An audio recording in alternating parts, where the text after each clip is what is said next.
and abroad, on our agriculture, our economy, our foreign relations, our justice system, our governance, our international competitiveness, our education, our world class festivals and entertainment, sports, politics, regional cooperation, and much more. Globally positioning Dominica within the Caribbean. Join the conversation on the Global View on Q. Tune in, call us, have your say. The Global View on Q, only on Q95, the big station. Good evening. Good evening. And a very, very warm welcome to you in Radioland at home and abroad. This is the Global View on Q. I'm your host, Sheridan Gregoire, Mr. G. It is Tuesday, the 2nd of August. It is the 31st Tuesday of 2022, and just about 8:03 in the studios at Q95, the big station. We're live on Facebook and YouTube. Please share the live, like our pages, get the latest breaking news and happenings as it happens, when it happens, only on Q95, the big station. So, as I said, I'm your host, Sheridan Gregoire, and my guests tonight, I'm delighted to introduce them. But two of my guests may not make it with us tonight. We're still hopeful that at least one of them will. One of them is traveling, and the other one, I'm not sure if he's going to make it. But my guests tonight that are with me at the moment, Mr. Bernardito, leader of the Dominica Freedom Party, and Mr. Kent Vital, who's the leader of the National Joint Action Movement, NJAM. So we are in fact continuing on our mission to revive the spirit of graciousness, of love and peace and prosperity and unity among our Dominican, Kalinago, and Afro-Caribbean people. Our topic tonight is what is the vision and the purpose embedded in Dominica's 2022-2023 national budget? We asked some questions. Will it produce work? Will it produce wages? Will it produce wealth for Dominicans, for public officers, for teachers, for fire officers, for domestic workers, for services sector workers, police officers, nurses and frontline workers, sanitary workers, farmers and farm workers, bus owners and drivers, fisher folk, athletes, musicians, artists, entertainers, professionals, entrepreneurs, Dominican owned businesses? Will it reduce inflation and the high cost of living? And what about this elusive international airport? Is it going to become a reality? I don't. Let's see what provisions are made in there. Let's certainly hope that it will become a reality at long last. And are there provisions for the reduction of crime and violence, and for protection of women and children and the elderly from abuse, for human rights and civil liberties, and for free speech, and for elimination of victimization and corruption, and for promotion of increased social responsibility, transparency, accountability, and good governance? All of that we'll explore to see what provisions have been made for them. But because all of those things are the things that we desire, obviously, I would like to see them happen, and we hope some provision has been made for that. So, and of course, the whole question of proper procurement practices and open tenders for state projects contracts. Are we going to see any of that in for some of those projects that are in there? Or is this just another election vote chasing budget? Is it? I guess we'll find out in due course. So, are there provisions in the budget to ensure truly free and fair elections? As the DLP government, for example, accepted the recommendations and the draft electoral and campaign finance reform legislation that have likely been produced by Sir Dennis Byron and Dominican civil society groups. So we ask the question again, as we did some weeks ago, Quo Vadis Dominica? Are you going to have another tainted election? Remember, we heard the words of the CCG. Are you going to have Dominicans flying in to subvert the will of voters? Are you going to heed the CCJ's call that Dominica should never again have elections in the current system and the current processes that are tainted? Will you tolerate yet again the rape of free and fair elections? Where do you go after the CCJ's recent comments about Dominica's tainted electoral process? Will Sir Dennis Byron help or hinder the normalization and legitimization of treating and bribery or illegal voting by foreign resident Dominicans? Is the budget forward thinking toward a modern economy and society that will benefit Dominicans of all walks of life. Is this budget putting Dominicans first? Dominicans first. Where do we go from here, Dominica? So tonight, my guests will help us unravel some of the answers about the budget and solutions for the way forward for Dominica.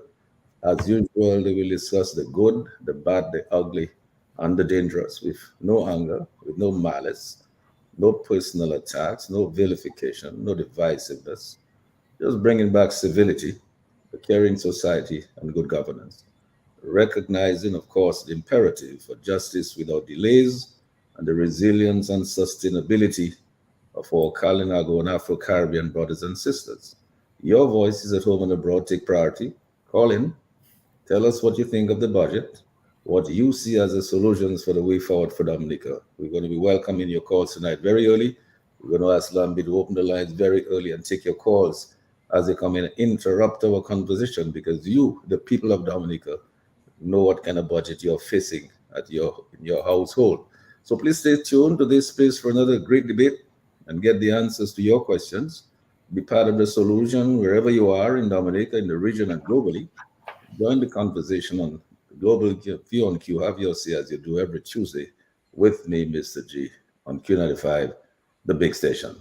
But before we go, as usual, we always send out a huge shout out, hugs, and much love and appreciation. A big thank you to our healthcare providers and frontline workers. We know they're doing their best to keep us safe from this deadly coronavirus and all these variants and often working under very difficult conditions. So please follow the correct advice, guidelines, and protocols. Play it safe and stay alive. So happy to have you with us tonight. Welcome you warmly, embrace you, and wherever you are in every nook and cranny, in every village, every community in Dominica, in the region, and globally. Thank you, Sherwin, keeping us on the air in liquid stereo, and thank you, Lambi, on the console, directing the traffic. Lambi, I know that you will take the calls of our listeners a little later on. Don't be afraid to interrupt us. Let's make the people's voice a priority tonight. And so we'll take their calls. So let's get started. And I'm going to go first to Mr. Bernardito to get the conversation started as we pursue a goal of reviving the spirit of graciousness, of love, of peace, of prosperity, and unity among Kalinago and Afro Caribbean brothers and sisters, our nature island people. And as we explore this very consequential topic, what is the vision and the purpose embedded in Dominica's 2022-2023 national budget? Will it produce work? Will it produce wages? And will it produce wealth for Dominicans? So, Mr. Bernardito, if you open your mic, let's get started. All right, very good. And again, I just want to reiterate what you said, Mr. G. Welcome to the listeners, and it's always a pleasure and a privilege, really, to speak to our fellow Dominicans, our passengers on this ship called Dominica. You know, it's generally, people who are together, people who love to live, and it's always a privilege to engage in dialogue with ourselves. I think you started the conversation with the right set of words in terms of what is the vision embedded in this document? What is the goals? What is the vision? What is the underlying philosophy embedded in the budget? And I will tell you, I struggle to identify one. Certainly, you have to peel back several layers to understand and to look and to search for coherence to a budget. There are very nice words in there. There are, in fact, some interesting projects in there. There's well-written paragraphs in there. But you have to strip all of that back and analyze it and peel it back and then ask yourself, well, where now is the vision that I've boiled down to? And as you peel back this and dissect this budget, in my opinion, the vision the vision is not there. It's a mirage, right? As you pull the layers back, you see it unravel because there's no coherence to it. There's no integrated development plan embedded in there, and so forth. The disintegration must happen as you pull it apart. And that is the general conclusion to be drawn from this budget. I mean, there is no coherent visionary strategy to make Dominica a different economy, to transform Dominica's economy into something different, to change the path along which our economy is developing, to offer an exciting idea that we can all get together behind as Dominicans to bring to fruition. So wherein is the vision? It is not a coherent document that points to that vision. There are, as I said, interesting ideas in there. There are, in fact, things actually we recognize as a party, as people, colleagues who have discussed those things. In fact, we recognize many of our ideas in there. There seems to be a culling and a recognition, finally, of some of the needs for these ideas and these concepts. But it has not been really interwoven and integrated, because it's not completely understood, you see, into a coherent strategy for development. So, in answer to your question, wherein lies the vision, I do not see it. There is not a coherent one in there. The other big takeaway, and I'm talking large level takeaways, and we will drill into them as the hour goes along, but the other glaring example to me that's in there when you try to distill things down to the essence is you see a lot of concrete. You see a ton of concrete. But you do not see a lot of capability building. There's concrete structures proposed and being built, but there's not a lot of emphasis on building the capability, the human techno infrastructure, the capability of the human beings, human capital, the organization, the management structures, all the things that you need to translate these buildings, these concretes, into outcomes are not there.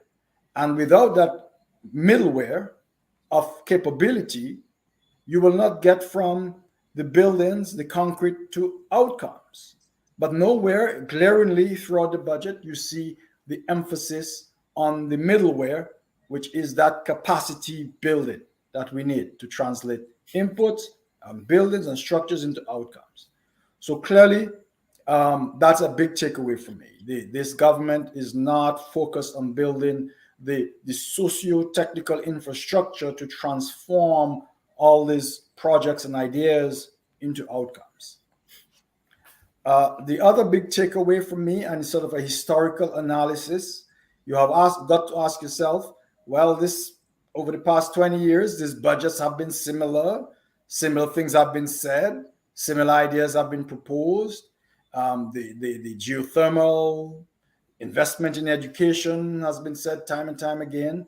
Improve our healthcare system has been said many times. Agriculture is important, has been used as a beating stick on the pulpit. All of these things have been said over and over again. There's nothing fundamentally. There are few ideas, to be fair, that they have to show a few new things, but fundamentally the ideas are the same. So, have they been successful? Have these ideas been executed in a manner that have led to better outcomes for us? Over the past 20 years, the same budgets, have they created many new jobs? Have they created different kinds of jobs, higher paying jobs?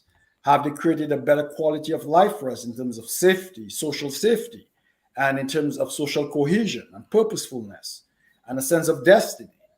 Have they created better health outcomes? Have our average lifespan gone up? Have our average happiness gone up? Is the stress factor reduced? So that is what I really look at in looking at documents. Documents are easy to put together. They are slideware. They are documentware. They are Word documentware. So they are documents. They're symbols on paper saying nice things. But at the end of the day, it's not symbols on paper that matter. It is outcomes. And when you look at the outcomes that have not been achieved over the past 20 years, you have to put this current budget in the same category as all the previous ones. They say nice things, but they do not translate into outcomes that make Dominicans wake up tomorrow and say, you know what? I have a better life. My children's lives are better. Things are moving in the right direction. My wages are increasing. My opportunities to use my peculiar talents and skills is improved because now there are new, interesting jobs that I can utilize my particular talents, not the traditional job that I could not really fit into. So that is the set of questions that we have to ask whether these budgets are leading to those outcomes or not. So there's some things wrong, and we'll get into the details, but I'm talking at the high level. There's some things wrong here. Either the budget, and it could be both things, and I believe it is both things. The budget is a collection of loosely connected ideas with no coherent strategy in terms of a master plan to be realized. The second thing is, and that's related to what I was talking about, the middleware, even in the government itself, it has not developed its capacity, its management capacity, to translate those esoteric and hopeful ideas into real outcomes. The outcomes that are accomplished are mediocre to not important. They say we will train 200 people in digital economy. Well, maybe some people took a Microsoft class, or maybe they took an Excel class. And maybe that's the extent of claiming, well, we have trained 200 people in the digital economy. It makes no transformational impact on our economy. And that's the sort of outcomes that this budget realizes time and time again. The third thing that you look at in this budget, and I'll stop there and we'll take the conversation forward. The other big third takeaway is the level of involvement of the government in the decision making about who gets involved, who gets trained, who gets the houses, and so forth. You see the government enlarging its footprint in its involvement in the daily lives, in the economic spheres. Now they're expanding into creating homes for private people. The government is growing. This beast of the government, this is growing. It's engulfing more and more of civil society and the economic sphere. And any good economist will tell you that's not a good thing. So what we see happening in this budget is a manifestation of the growth of the government, the beast of government. And that is not a good thing. And these are the things that we have to look at and in the context. And we will look at this context and say, well, this is good. Look at all these things the government is doing. But you need to ask yourself, should the government be doing all these things? And is the growth of the government to control every aspect of our society a good thing? And it is not. And that is the lens with which we have to view this budget. Yes, and thank you for those opening remarks, Bernard. Very, very well said. I mean, in terms of the big picture, I think what I'm hearing from you is that there are things in the budget that are good. There are good ideas. There are things that have been proposed to get done. I mean, it's a good idea to have an airport. It's a good idea to have a great hospital. It's a great idea to have the best schools. It's a great idea to have a new medical school. I mean, it's a good idea to have all the sports facilities that we require. So these are all good ideas. But the question, as you're saying, is if we look at our past performances of our past budgets, we've had many of those good ideas in there. Question is, how many of those have been realized? How many of those have been translated into action that give us the results that we can say, listen, this has translated into more jobs, more work. It has translated into more wealth. That's translated into higher wages and incomes. So if we could look back and say, well, listen, the income of the public servants went up by 5% 10 years ago, and then 5%, 9 years ago, and then 6% so many years ago, and so on. Then we can see growth, right? We can see people's growth, right? We can see the capacity growing there, the human resource growing, and the quality of life improving, and the living standards going up. So this is what I'm talking about. So when we look at these budgets and we make those comparisons, whether it's energy we look at in the energy sector to see what growth we get there in terms of realizing our dreams that were in there for renewable energy and the whole question of resilience and sustainability, do we see that growth? But then again, we'll look at those sectors as we go along in the budget. The education sector, the housing, the agriculture, the exports, the agribusiness, the health, and so on, sporting facilities, education, and all of that. But I think one of the points that was made by Bernard Kent that is important, and I believe all private sector people will agree that they would like to see lean and mean government that is going to create the enabling environment for the private sector to be the real engine of growth in an economy. Because there's certain things that the public sector does well, and the other things that the private sector does very well, much better than the public sector, because it's not encumbered by all the bureaucracy and so on. Private sector, you have a board and you have managers and CEOs, and they take decisions, they get the job done. And in fact, their tenure depends on getting the job done. They get fired if they don't get the results, right? Most public servants, they don't get fired if they don't get the job done, because their tenure is kind of fixed and permanent, right? So here's the thing I want us to look at, Ken. The big picture, we agree good ideas are there.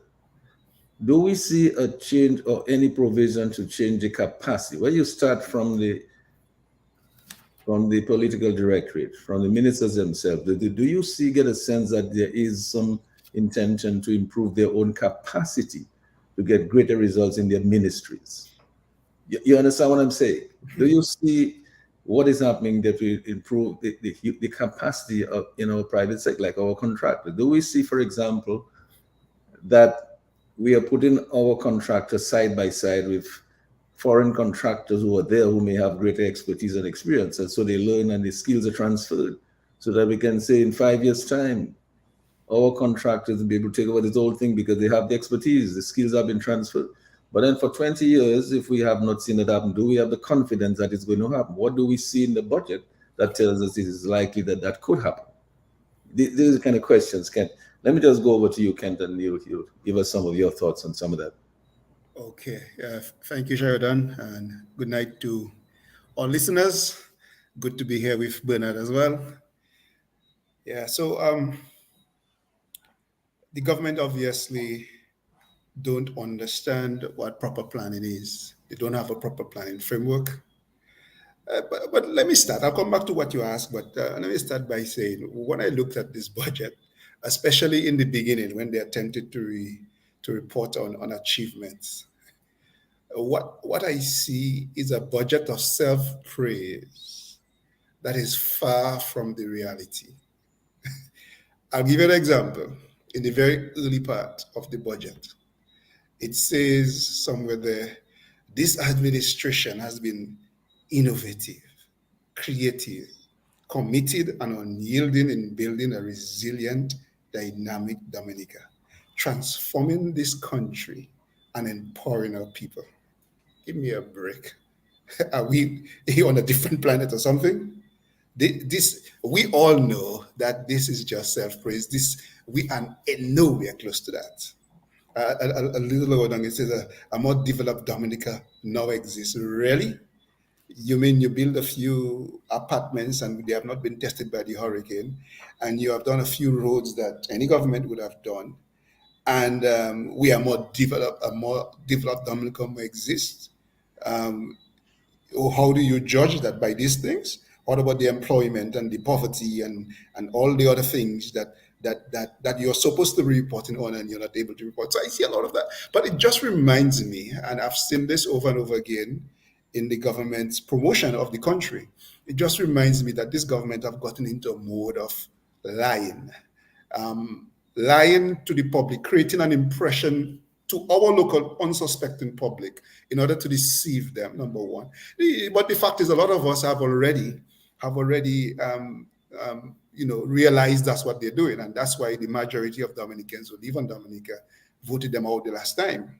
So a lot of us have recognized that, and more of us are going to recognize that. But they seem to do that. But they also seem to be creating an impression. It's almost as if they want to create an impression out there in the world that Dominica is doing okay.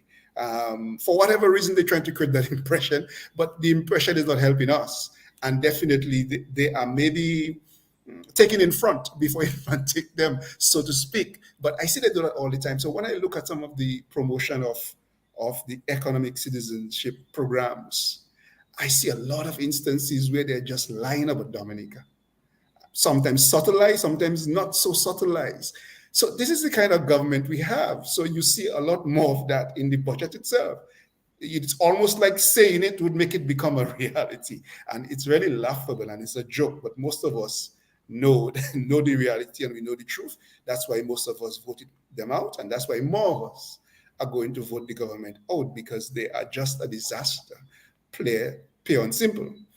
So as Bernard rightly said, the budget says a number of things. Some of these things in themselves are not bad, but Bernard explained that quite well. But they don't seem to understand development.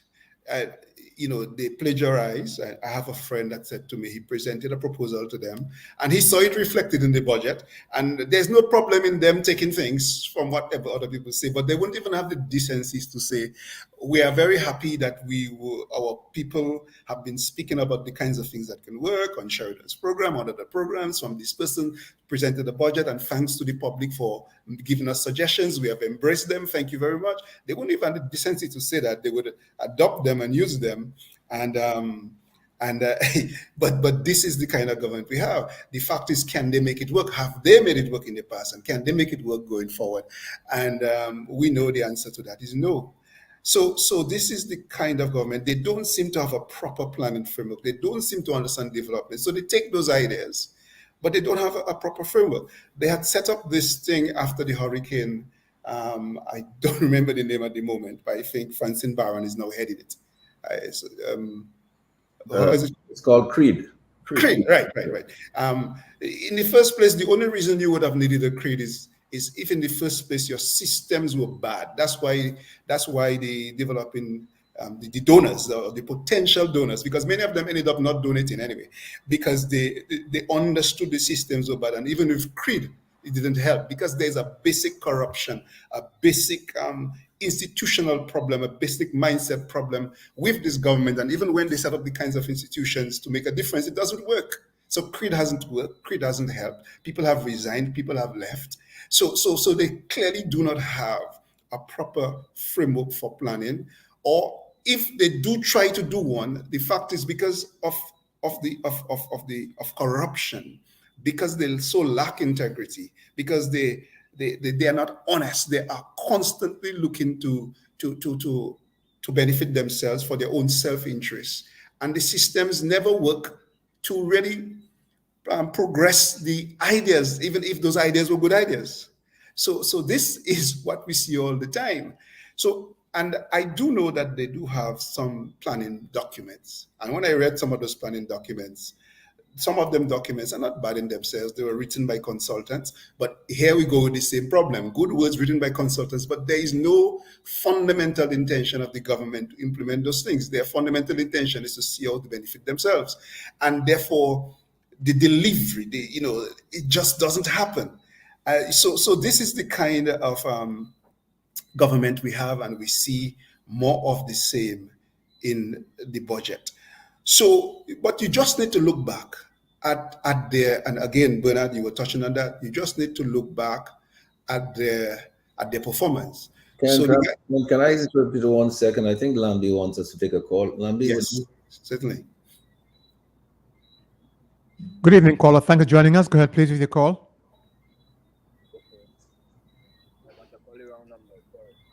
Okay, he apologized for the wrong number. Oh, they called wrong number. Okay, can go right ahead. Well, Lambi, anytime you interrupt us anytime, Lambi. We'll take the calls. Okay, so as you read through the budget, in the first part, you will see where they attempted to report on what they have, what they have done. And I say attempted because it's a joke. So you see, for instance, they talk about sustainable development and so on, but they're not really, and Bernard said that in a different way, but they're really not reporting. They're reporting that they're working on a plan, or they do it, or they report it to the UN on their progress on sustainable development. That's what they said in the budget, without actually reporting on some of the successes, some of the actual results. So there's no report on, and if you think of the 17 goals, the sustainable development goals, the 17 goals, you think of them just to briefly go, and you could ask yourself in any of these areas, over the last 5 years, over the last 10 years, over the last 20 years since they have been there, have we had any progress? And guess what? This government actually do not produce the data, or when they do produce the data, they do not deliver it, they do not make the results available because the data is not flattering to them. They are not reaching the goals, and therefore they're not. So in the budget, you see that they're reporting on they built a road, but they're not reporting on the real results, which is what Bernard was talking about. So if you look at the first goal, no poverty, are they able to report on what's going on with poverty in Dominica? No, they can't, because they're not taking, because poverty is getting worse. Or at least it's still very high, because if you don't have the data to say for sure it's getting worse, you can definitely say it's getting high. And they refuse to deliver some of the information that they have because they know that's what it says. Hunger. I mean, the second goal, no hunger. Jeez, man, we know, those of us who on the ground, we know what's going on with some people. Some people are hungry. We are not reducing the level of hunger. If we're reducing the level of hunger, well, if we are reducing it, it's through direct handouts. But how do you want to reduce hunger? You have to create economic activity.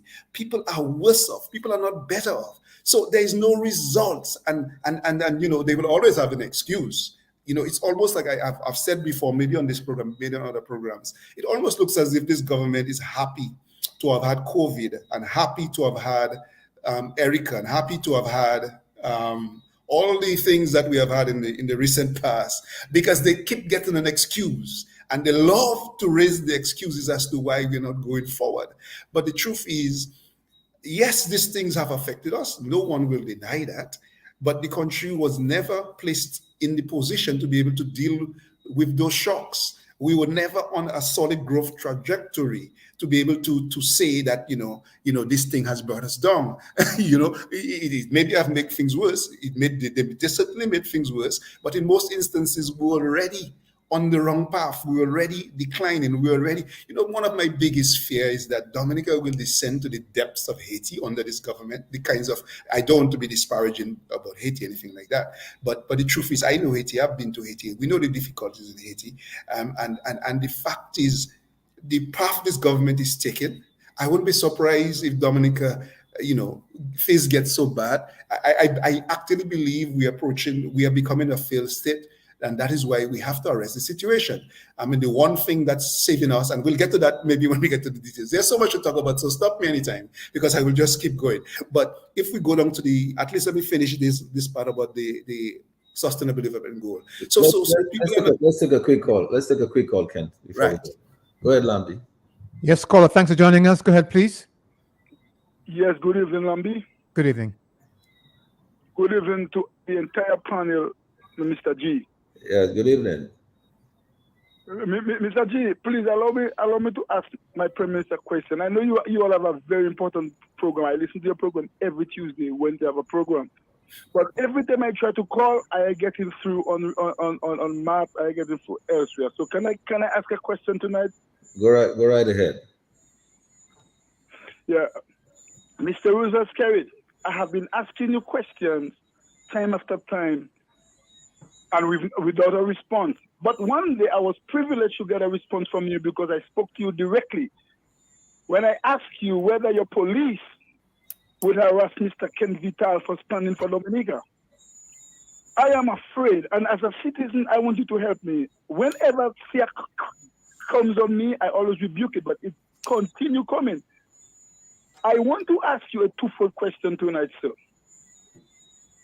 Will you accept the CCJ advice?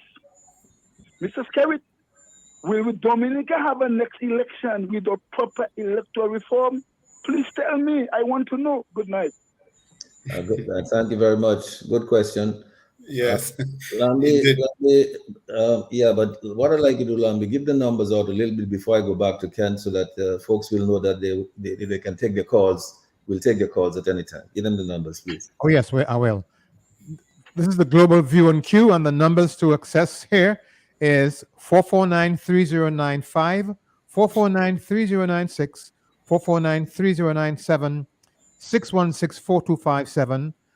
The overseas access number is 305-432-9624. Let me run those numbers one more time. 449-3095, 449-3096, 449-3097, 616-4257, 305-432-9624. 9624. And you may call anytime. Back to you, Mr. G.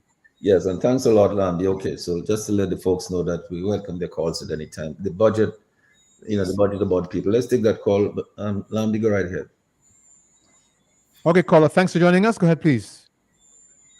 Yes, good night, Lambi. Mr. G, long time I haven't seen. Yes, good night. Panelist. Yes. Good night. Today, I listened to my pal rep, and she was very good. And when she said the truth, the speaker allowed 4 other men to bash her, She was all sorts of words saying she was not a Carib, she was not this, she was not that. I think this is not parliamentary.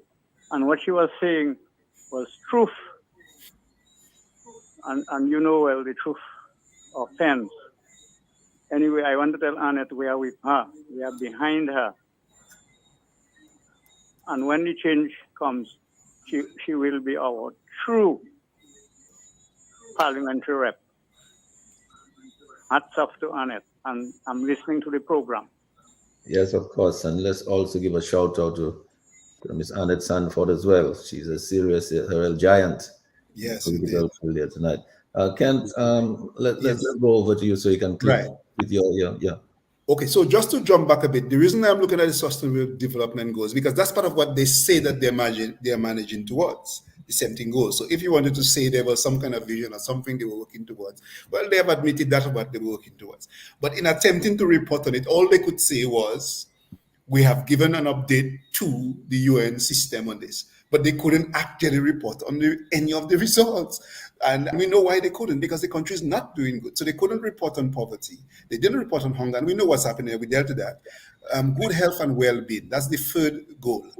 No, we know why. Listen, it hurt my heart when a friend of mine came to me and, his one of his relatives died, and he was taking care of his relative. And he said to me, boy, once I took her to the hospital, I just knew that was it. You get these comments constantly, right? And but let's think back. How is our healthcare improving? I don't even think we report on life expectancy anymore. And I always question why. Because I believe maybe we are regressing in that sense, in that level. So they're not even reporting on the progress you're making on cancers and control of diseases. Where is the serious report? You're reporting on building a hospital and building a building and so on, but not on what this building should be contributing to the real results. Quality of education, and where's the report on quality of education? Where's the report on how we are transforming our education system to ensure that we can enter into the global Bernard always talk about the digital economy, the knowledge-based economy. How are we transforming the system to do that? When we train our children, how are we able to bring them home and have them be a part of moving the country forward? What systems are you putting in place? You're not reporting on any of that, but you're reporting on how, a few things here and there. I mean, we'll get into some of the details maybe later. Gender equality is one of the other goals. Clean water and sanitation is one of the goals. But guess what? You speak to WAVE, people from the organization that's promoting a cleaner, healthier Dominica, a cleaner environment, a healthier environment. And if you follow them, you would see some of the issues that we have with our rivers, the regulations. So I mean, where is the report on how we are preserving our country and getting our rivers cleaner and getting our environment better and so on? Affordable and clean energy. You touched on geothermal. How long will we still be on the geothermal project? And then they keep lying about the geothermal project. For instance, they keep making it look as if that this project is going to deliver better results compared to electricity bills and so on. I don't think that may be so at the scale at which they operate in, and they know that, because I remember speaking to one of the managers of electricity companies. He was managing the light and power in Barbados at the time, and we were on a flight together coming down, and he said, they're making a a bid and so on, but it's not because they think it's going to make a difference. It's just because they're trying to be a responsible citizen. And he said, look, at the scale that they're thinking of, it's not going to make a difference in the reduction of electricity. You have got to go much bigger than that. But you see, there's no fundamental, there's a lot of lies beneath everything that they say. Decent work and economic growth is another area. Let's take a call. Kent, Lambi, Yep. go ahead. Good evening, caller. Thanks for joining us. Go right ahead, please. Good evening, Lambi. Good evening, Mr. G, and good evening to the rest of the panelists. Good evening. How are you doing? I'm doing fine, thank you. Okay. You know, when I hear the government talking about health in Dominica, I listen to the people who have their families and so have gone into the hospital and came out in a coffin. And I recall when this excuse for a government came into office in 2000, there were 3 fully functioning hospitals, clinics in every district, staff equipped and fully functioning. Now they keep talking about they build a hospital. They're building a hospital. Now, you're building a hospital that you go in there and you can't even get paracetamol. I had a friend after Maria. He went to the hospital. He was sick. He was getting these scratches and things. He was suffering from a very serious heart condition, you know. They had him in the hospital. He had to go down to Roseau and buy medication. I called him and I said, my friend, if it's a mosquito you get out of that place. If it's a mosquito, he eventually got to go, then got back to the States. When he got back to the States, 1 week later, he was on the hospital on an operation table, having a heart replaced, his heart functioning replaced. But he was in a hospital, they had him on a bed. And when he was leaving, they asked him to leave the medication to give to another patient.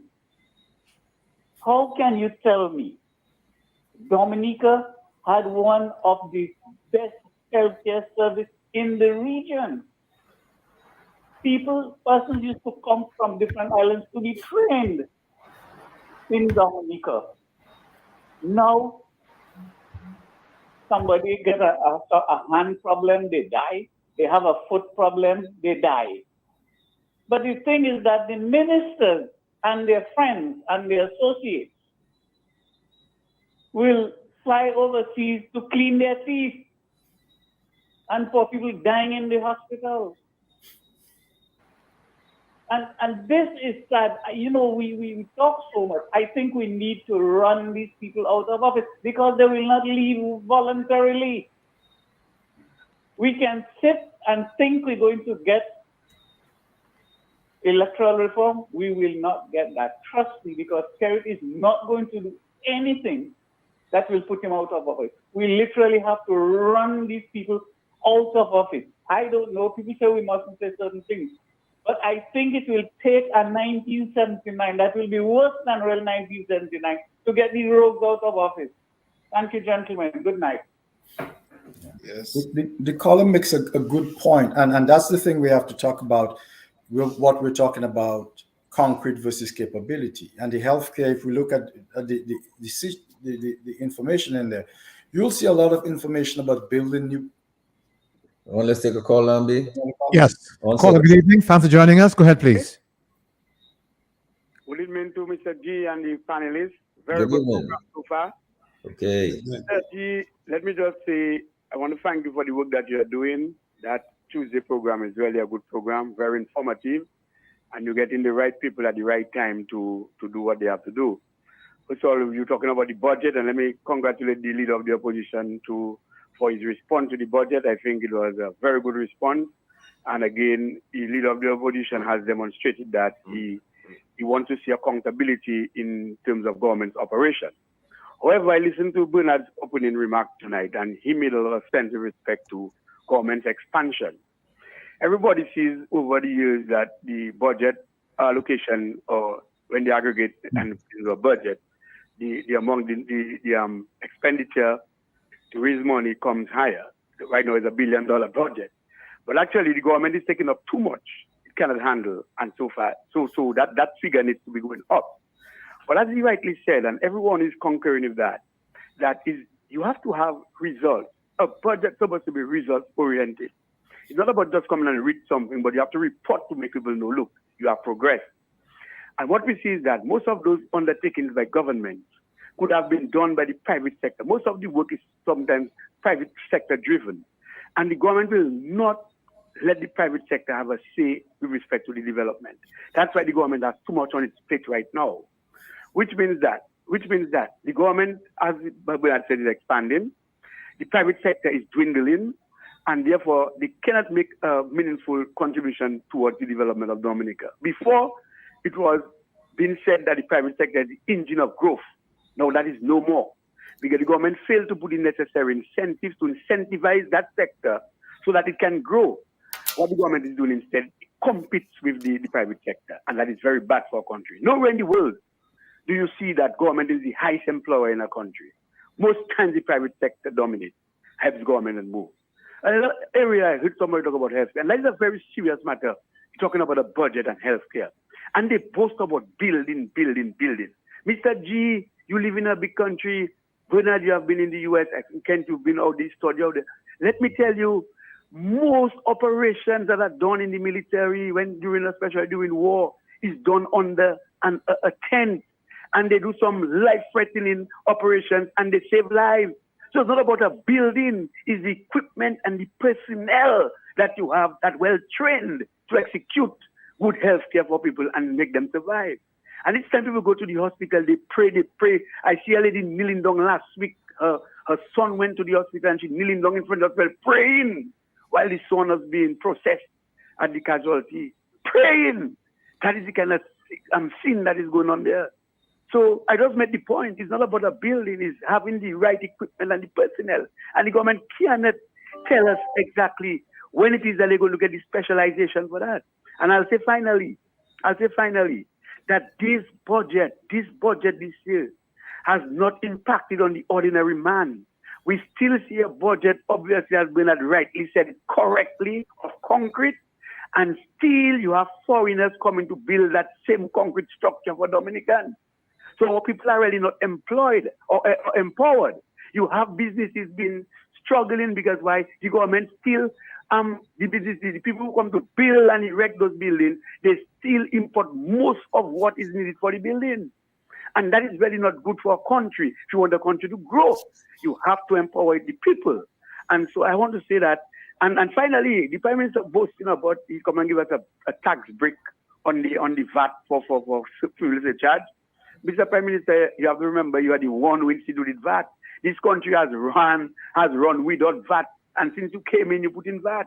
So if you're giving us a break, that is still good, but don't boast that as if it wasn't there. You put it. So we need the break. And I think it is coming too late, and you must look at other areas to expand that kind of cushioning of the impact of the economic situation. Have a good night. Thanks for the opportunity, gentlemen. Yeah, and thanks a lot for your call. I mean, very sound contribution there. Bernard? Yes. You want to take one more call before we go? Let's go then. Let's go, Bernard. Here, Bernard. The callers raised several good points on the healthcare thing. I think we're all in agreement on that. That we have a nice building there, a decent building, but the quality of healthcare, which is the important thing, the quality of healthcare being delivered within our healthcare system is very poor. Everyone will tell you that. I mean, it is outrageous that people who are in ICU, their family members have to go buy the drugs to treat an infection. Sometimes infections caused by the hospital itself, hospital-induced infections. And the antibiotics and all the different medication has to be, basically you're saying, go down to Charles Pharmacy or go down to whichever pharmacy and bring back the medications in the intensive care unit for me to take care of you. That is outrageous. Anybody else in any part of the world hearing this thing would say, is this a banana republic? What kind of place is this? Which place asks you to go down to your corner drugstore to buy the drugs necessary to treat you? And when I grew up in the 80s as a young man, healthcare was basically free. Healthcare was provided by the state. We had a tax system, and that was able to subsidize us on a national healthcare system.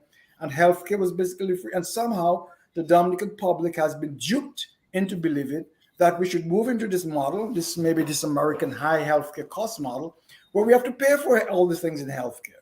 Why are we not growing and expanding the economy so that we have a tax base that can implement a healthcare insurance scheme to cover all Dominicans so that national healthcare of a good quality can be delivered to Dominicans? It is outrageous to have to buy a packet of aspirin in the national hospital, to bring your towels, to bring your sheets, to bring your soap. It is a farce what is going on. The other thing that is going on there is we never see anywhere in this budget and in this healthcare section of the budget any talk about leveraging the capabilities and skills of overseas Dominicans, the diaspora, the technical capabilities that are out there, the people with experience running trauma centers around the world, the people who run healthcare departments, who run training university hospitals around the world, which are Dominicans. That vast expertise and experience which we could bring to bear so strongly on a small population. Nowhere does this budget deal with collaboration with these people. In any of these sectors, there is no collaboration between the expertise we have in our global Dominica to help our regional headquarters, which is our island. And so the government reflects a certain mindset of non-collaboration, of concrete versus capability. And you see that over and over in all aspects of the budget. In the area of, that's in the area of healthcare. In the area of jobs creation, and they're talking about the digital economy, and they want to invest about $1.5 million to create, innovation hubs. That is kind of silly. Why not $100 million? If you're serious about creating a global, economy, if you create a digital economy, you need to put much more money into meaningful centers of excellence and get the best people all over the world. The Dominicans are there capable of that, and have that collaboration between those people and those global centers so that you can truly train people in what we call the fourth industrial revolution technologies. It will take significant funds to do so. Why build another $100 million white elephant hotel, where you have not bringing in anybody? Take that $100 million and truly try to develop jobs in this digital economy. So again and again, as Kent rightly said, and several callers have pointed out, the infrastructure is there, but the actual capability is hollow. There's nothing behind the mask of the Wizard of Oz. And that is deliberate, I think. There are two reasons for that. One is we are well aware that building structures, concretes and so on, is a very effective way of, let's say, to be generous, disguising the use of funds. Yeah.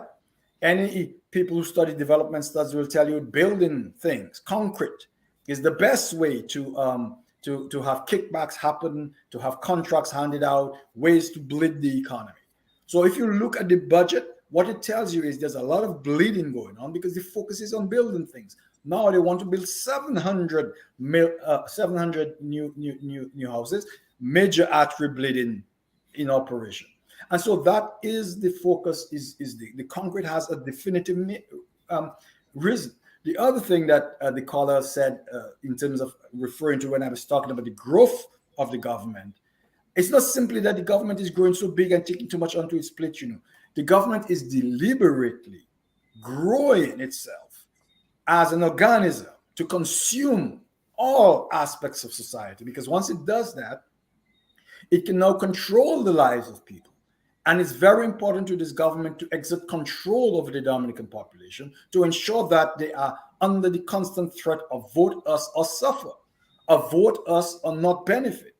And so the government's growth, as this budget reflects, is actually, if you pull back and you lay it bare, is actually a reflection of this attempt of this government to dominate the Dominican society. And that's why the projects that they execute are done in a very deliberate way, where they control the reins of who gets trained, of who gets the houses, of who gets the capabilities, of who gets the investments to start the small business and so on.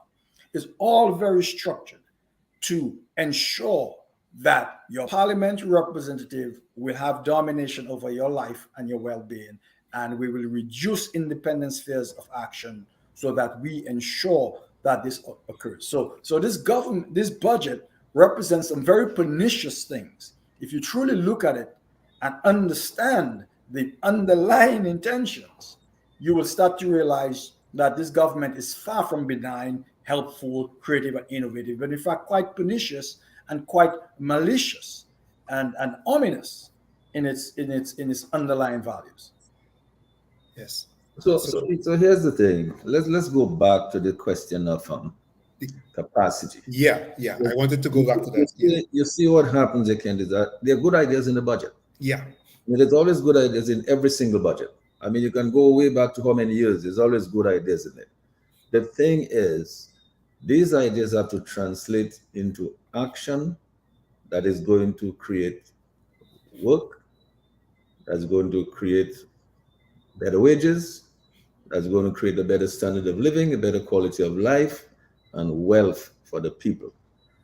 This is what a budget, the vision in a budget is supposed to do. In other words, it cannot be just having a budget of a cluster of nice words, and send it just put together for the sake of making things look good. So there are good ideas, but the question is, if the government grows itself too big, which is what is happening, trying to take on a lot more, it's biting more than it can chew, does it have the capacity to be able to deliver on all those promises? Now, if we go back and look at the budgets over the years, has it delivered? Does itself, in terms of the administration of that thing, does it have the capacity to do it? Look, if you start a corporation, as I said earlier, and you're going to want to achieve certain things, you want to get certain results, you employ people who have the capability to deliver those results. That's what you do. Do we see the government employing people who have the capacity to deliver all of those things that it's trying to do? Why is it that we're struggling for many years to have a geothermal plant and we still cannot have it? Why is it that we're trying to have an airport for so many years, we still cannot have it? Why is it that we talk about an abattoir and then find that it's not working the way it's supposed to work? Why is it we first have to say, well, look, agriculture is a has-been industry, and then because we get some political pressure, we change our mind and we say, okay. Why is it that the capacity has not been built in Dexia to be able to do all of the fine things that even this budget is expecting Dexia to do? But has the capacity of Dexia been increased to allow it to be able to achieve those objectives? Yep. Will Dexia be able to satisfy the requirements of the farmers? Because what the farmers want is to have something that they can depend on. If you tell me to produce dashing and this and this and that, I know that I can come to you and get it sold every week on a regular basis. I want to know that I can depend on that. And in order for me to do that, I want to know that I will be able to go to my farm and get there on time in a good road and be able to pull out my stuff without my stuff getting, all, messed up along the way because the roads are so poor and so on. Is that kind of capacity being built in so that we can see the farmers? Remember, Kent, we were there before, farmers used to be able to produce stuff and make a very decent living to build their homes. People never used to have to build houses for farmers, They used to build their own homes. So when I talk about capacity, I'm saying there's a lot of good ideas in the budget. We have to look at each other, then whether we look at education and in terms of the from perspective of what Bernard is talking about, the whole new knowledge economy out there. Before I go back to you, Ken, let's take a quick call from Lambi. Good evening, caller. Go ahead, please, with your call. Good night, Lambi. Good night to all your listeners. Good night. Lambi, there's nothing working under this government. They put set of traffic sort of lights from Rosewood to Portsmouth. All those lights are coming down. People taking all those lights down. Nothing is working under this government. Good night, Lambi. Good night. Very good night to you. And good night to Granby as well. Now, Kent, yes. Let me just go over to you. Yeah, so the caller concluded what we were talking about in the first segment. They have not been able to deliver, and there's no hope that, if we use the past to judge the future, we have no hope that they will. But it's all about capacity, and that's what the budget is lacking. It talks about the good ideas that they picked up from your program, they picked up from Freedom Party, they talks about those good ideas, but there's no capacity to deliver it. If you were to deliver on those good ideas, there are a number of things that need to be in place. Building capacity takes a number of things. First, you would have to start with a proper understanding of the economy, a proper understanding of what needs to be addressed to take us forward. You have to begin to understand that development depends. Let's take a quick call from Lambi. Sorry to interrupt you, Lambi. Let's take a quick call. Caller, please go ahead. The caller, are you paying attention? Please make your call. We lost that caller. Yeah, he's there. Go ahead, please. All right. Okay. So you have to understand that there are fundamental things that are affecting development, not just in Dominica, but other places, and plan the proper strategies to deal with them. So issues like access to finance and costs, nothing new, but even the things that they have doesn't cut it, or the things that they had in the past. No understanding of the fundamental difficulties that entrepreneurs face, or such as venture capital, access to private equity, export guarantee programs, having a whole ecosystem to support business development. No proper understanding of what is required to move business forward. Let's take another call, Kent. Yep. Go ahead, Lambi. Yes. On the overseas line? Yes, go ahead. Yes, gentlemen, again, good night. I think the mistake we are making, when we talk about economic development, we cannot use this government in the same vein. And then they talk about globalization. I would like somebody to explain to me what kind of product, except intellect, does Dominica have to do in a global market? We have a financial services sector. The government knows nothing about the integration of the financial services sector in our economy. How then can we go anywhere? You have a Lamborghini park in your garage. You don't have petrol to put in it. It's a piece of junk. It is the same thing with Dominica's economy. We keep talking about the economic, but the financial services sector, which is the engine of the development, is not addressed at no time at all. No time. Because the financial services sector, I guess, comprises of Roosevelt Skerritt, Anthony Hayden, and the passport sellers. There is an integrated development plan that was developed when the Labour Party came into office. It's on a shelf gathering dust somewhere. They have not one person in their cabinet or in their circles that has the basic idea about economic development. We keep talking about budget. We forget that they passed a budget in July, and by the end of September or thereabout, they're coming back to Parliament for budgetary thing again. So the budget is no real budget at all. It is a farce that the government puts forward because it has to do so. So there is not a real budget. You're coming back for supplemental estimates, sometimes 25% of a budget that you just passed.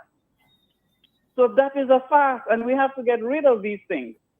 This government has no real economic development plan. We have no economy at the moment except the passport selling. Our agriculture is gone. There's no manufacturing. Tourism is down. We don't take care of our art or music or culture. We don't address these things with any seriousness. Agriculture has to be the base of our economic development. What are we doing for that?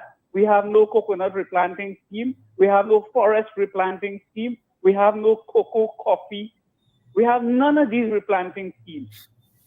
We don't have agriculturists that go out in the field with the farmer to assist them in developing crops and this sort of stuff. We say we put money at the aid bank to give farmers. Farmers go and take a loan.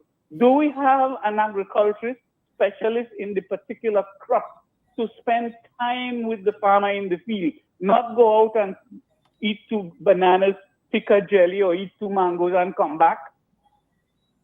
There is no systematic plan for economic development in Dominica. Okay, build a little house here, talk about the building hospital, and that is not economic development. I'm not praising any budget that next 2-3 months they come in for supplemental. This is nonsense. We need to run these people out of us. Why would you commission people to do an economic development plan, integrated development plan? Never looked at it, dump it aside, because they do not have the capacity or the ability to implement any kind of development plan, none whatsoever. They provide inaccurate information to the IMF, to the World Bank, to the ECCB, even to the CDB. And people accept these things.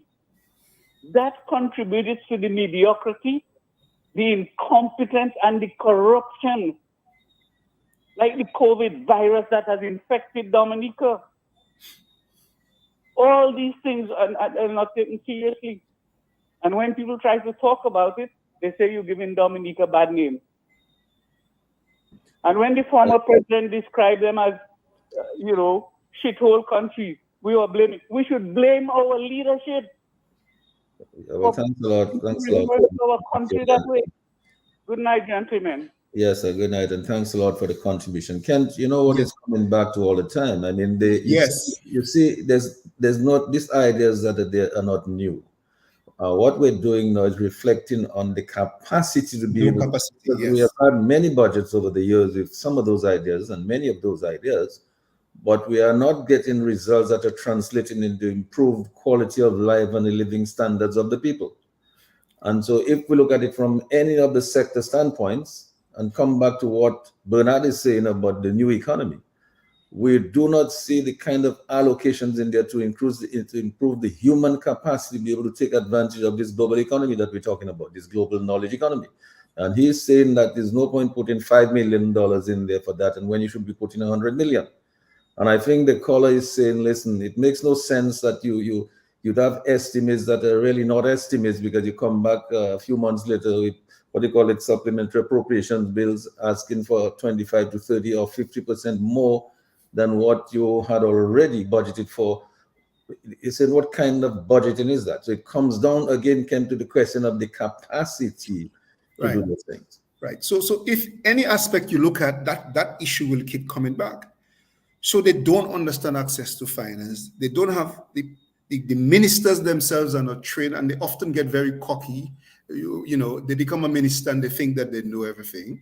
But they do not use the skills that exist among Dominicans overseas and in Dominica who have experience, who have that kind of capacity. They are not inclusive.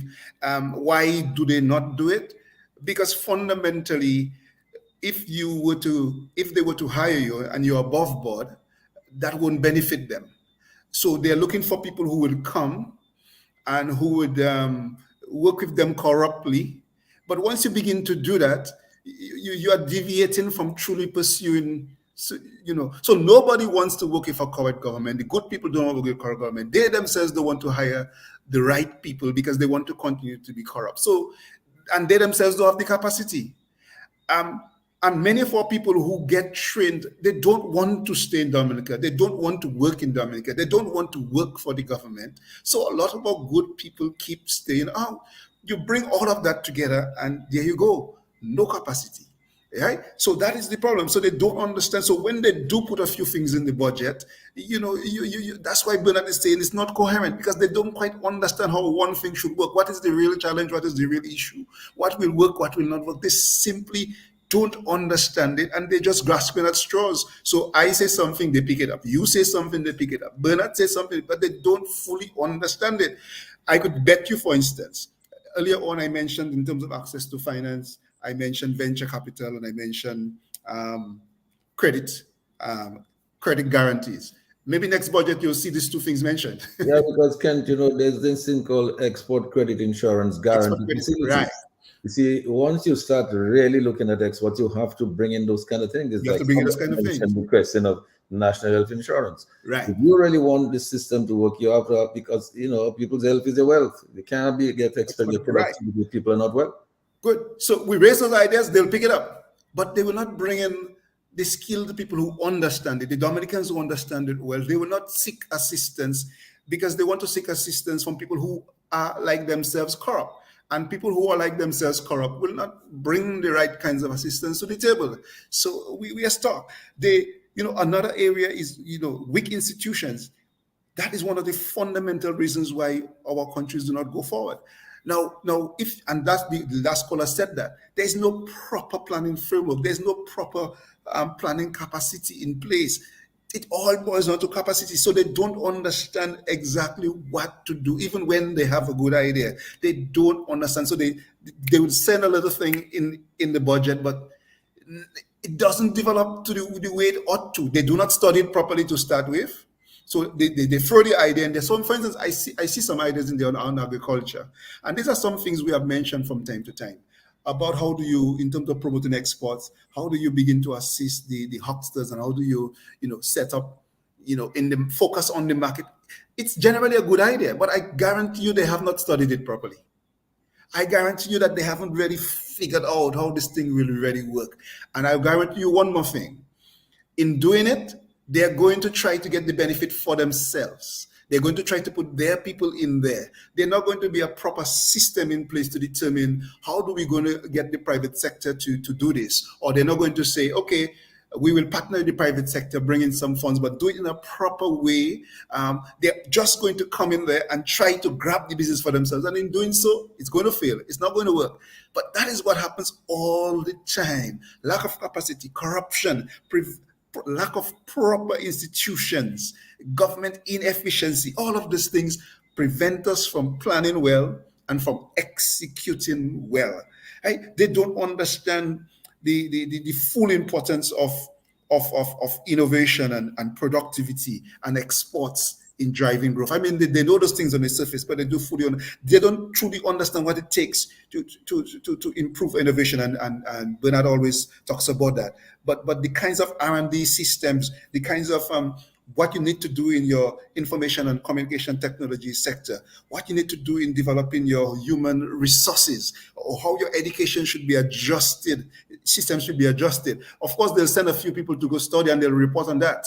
But they will not know exactly, how to really manage the education system to get the kind of skill sets that can support your knowledge economy, that can support your economy in growing and can serve as an attraction to investors. They don't understand that. So all they know is to send a few people to school, give a few scholarships, and they do so corruptly as a bribe. And not with a strategic, proper mindset. They don't understand. Let's just build on that, Bernard. Let's just build on what Kent is saying, because look, we can take any component, any aspect of the budget. As I said, there are always good ideas in every single budget. The question is how you translate those ideas into action and results that are going to improve people's lives. So far, we're still, in terms of the 17 Sustainable Development Goals, as Ken was talking about, the whole question of poverty and hunger and all those things still exist. So in other words, we are not really achieving those objectives yet. We have not. Because, and then we're not reporting on the progress that we're making, and we don't see the progress reports in the budget to say, okay, here's the progress we've made on hunger and poverty, mendicancy and so on, and health, and therefore this is the next stage that we're going to. Here's the thing, Bernard, if you do the same thing the same way every time, you're going to get the same results. What we're saying is that over the years, we have not changed our strategy in what we're going to do to accomplish those same things we put in the budget, and therefore we're getting the same results, which means that the work is not there. People are leaving the country by droves. They're going away to look for work. They're still happening. The wages are not there. We can see it reflected in what is being offered to the public servants, the public officers. It is not there. The country does not seem to have the capacity to increase those wages. The wealth is not generated. You can see that people still have to wait to get a free house. Whereas I said before, the farmers will be able to build their own homes. People used to get into self-help skills and help build their own homes, but today people don't have the capacity. People can't even pay their light bills properly. Sometimes they have to have somebody to help them with the light bill, with the telephone bill and the top ups and so on. So, I'm just saying this, Bernard, to say this, it is very important what we're talking about to build the capacity. If you have a vision and a plan for an economy and for a people, for the growth of people and the growth of your economy, right? Business sector and all the various components of the business sector which create your economy. You must know this is the kind of human capacity we need to in order to build those sectors to get those results. And your education system is supposed to reflect that. So when you give scholarships and you create, these are the people you want to train. You don't want to go and train 50 lawyers and you can only use 2. Don't make sense. If you really want to go into the knowledge economy, you cannot just say, okay, let's just train a few people to do a little thing here and there. You have to make a plan like you would, Bernard, and you tell us about it. Make a plan, see where you fit into the whole global system, what you can take advantage of, where you can fit, what can you generate in terms of your own wealth as part of that thing there. And then you say, okay, this is the human capacity we need. These are the various areas of expertise that we're going to need in order to be able to build that plan and implement it and get the results. And we're going to ensure that those persons, that's what happens in the Silicon Valley. You have all these people and they generate a lot of wealth. They're wealthy because they're the brain, of the whole thing, the heartbeat of the thing. Bernard, let's talk a little bit more about the whole question of ideas in there, but the capacity and the intent to develop the capacity to get the results. Yeah, I mean, absolutely right. As we've been saying all evening, that is the real crux of the matter. So there are several things to dive into here. And I'll build on what Kent was saying. And as Kent indicated, they do not understand at a very deep level those things, right? They say the words, they say the consultant, like what they may read a few consultant reports, they may look at a few plans, integrated plans put together by some other people, take the words and put together a decent sounding document, but without the real understanding and the capacity, as we said, to execute that. So that's one. The other thing is, in addition to not understanding or having the real deep expertise to translate into action, is their motivations are not there, right? They have the incentive structure for them to do the hard work to develop a country is simply not there, because the incentive structure is really to exploit as much as possible the economic citizenship program. To sell passports is easy. It's not hard work. It's easy to sell passports and take your cut. That's it. Sell passports, take your cut, take a few of the monies, stay a few things in the budget, do a few little things to win elections. That's it. Easy. So it's a basic amount of laziness and a basic amount of just not having the right incentive structure. They are not growing the economy because they do not see fundamentally how they profit from that. How do I get my cut from Bernard's welfare? How do I get my cut from Kent's and Mr. G's and so forth? They see they say the right things, they have to in order to stay elected, but fundamentally, I'm convinced they do not see the benefit really to put the hard work to develop the country. Why should I when I can go sell a few passports and become a billionaire? And so the incentive structures are not aligned for this government because they're not really into it for the joy, for the passion, for the belief of developing a country, like people who are dedicated statesmen and women to their country, who would come into this, who get joy and quality of life from developing their country, who get joy from seeing people's wages increase and their mothers have a better life, and their sisters and their friends who they went to high school with have a quality of life they can be proud of. If that is what the psychic payments is what you seek, then you will be truly invested in doing what it takes to educate yourself, to understand the problem and to tackle the problem of development. But the problem of development is not the central focus of this government. The problem of development is simply a veneer they need to apply so people say something is happening and somebody's getting some handouts and some payments. But the fundamental deep understanding of developing the social process, the political process, the economic process, developing those institutions, as Ken mentioned, to actually put in the capacity to deliver is not there. And this is not just we just saying these things are not happening. And the proof is there, right there. Budget after budget, nothing is fundamentally changing. The economic engine is not growing. In fact, it's dwindling. So these are objective facts. These are objective facts. We have to, every Dominican has to ask themselves, I read this budget, some interesting things there. But what is happening next year? Where is the proof of these things being translated into reality, except a few buildings, a few concrete structures, a few roads paved, a few houses built, a few handouts given?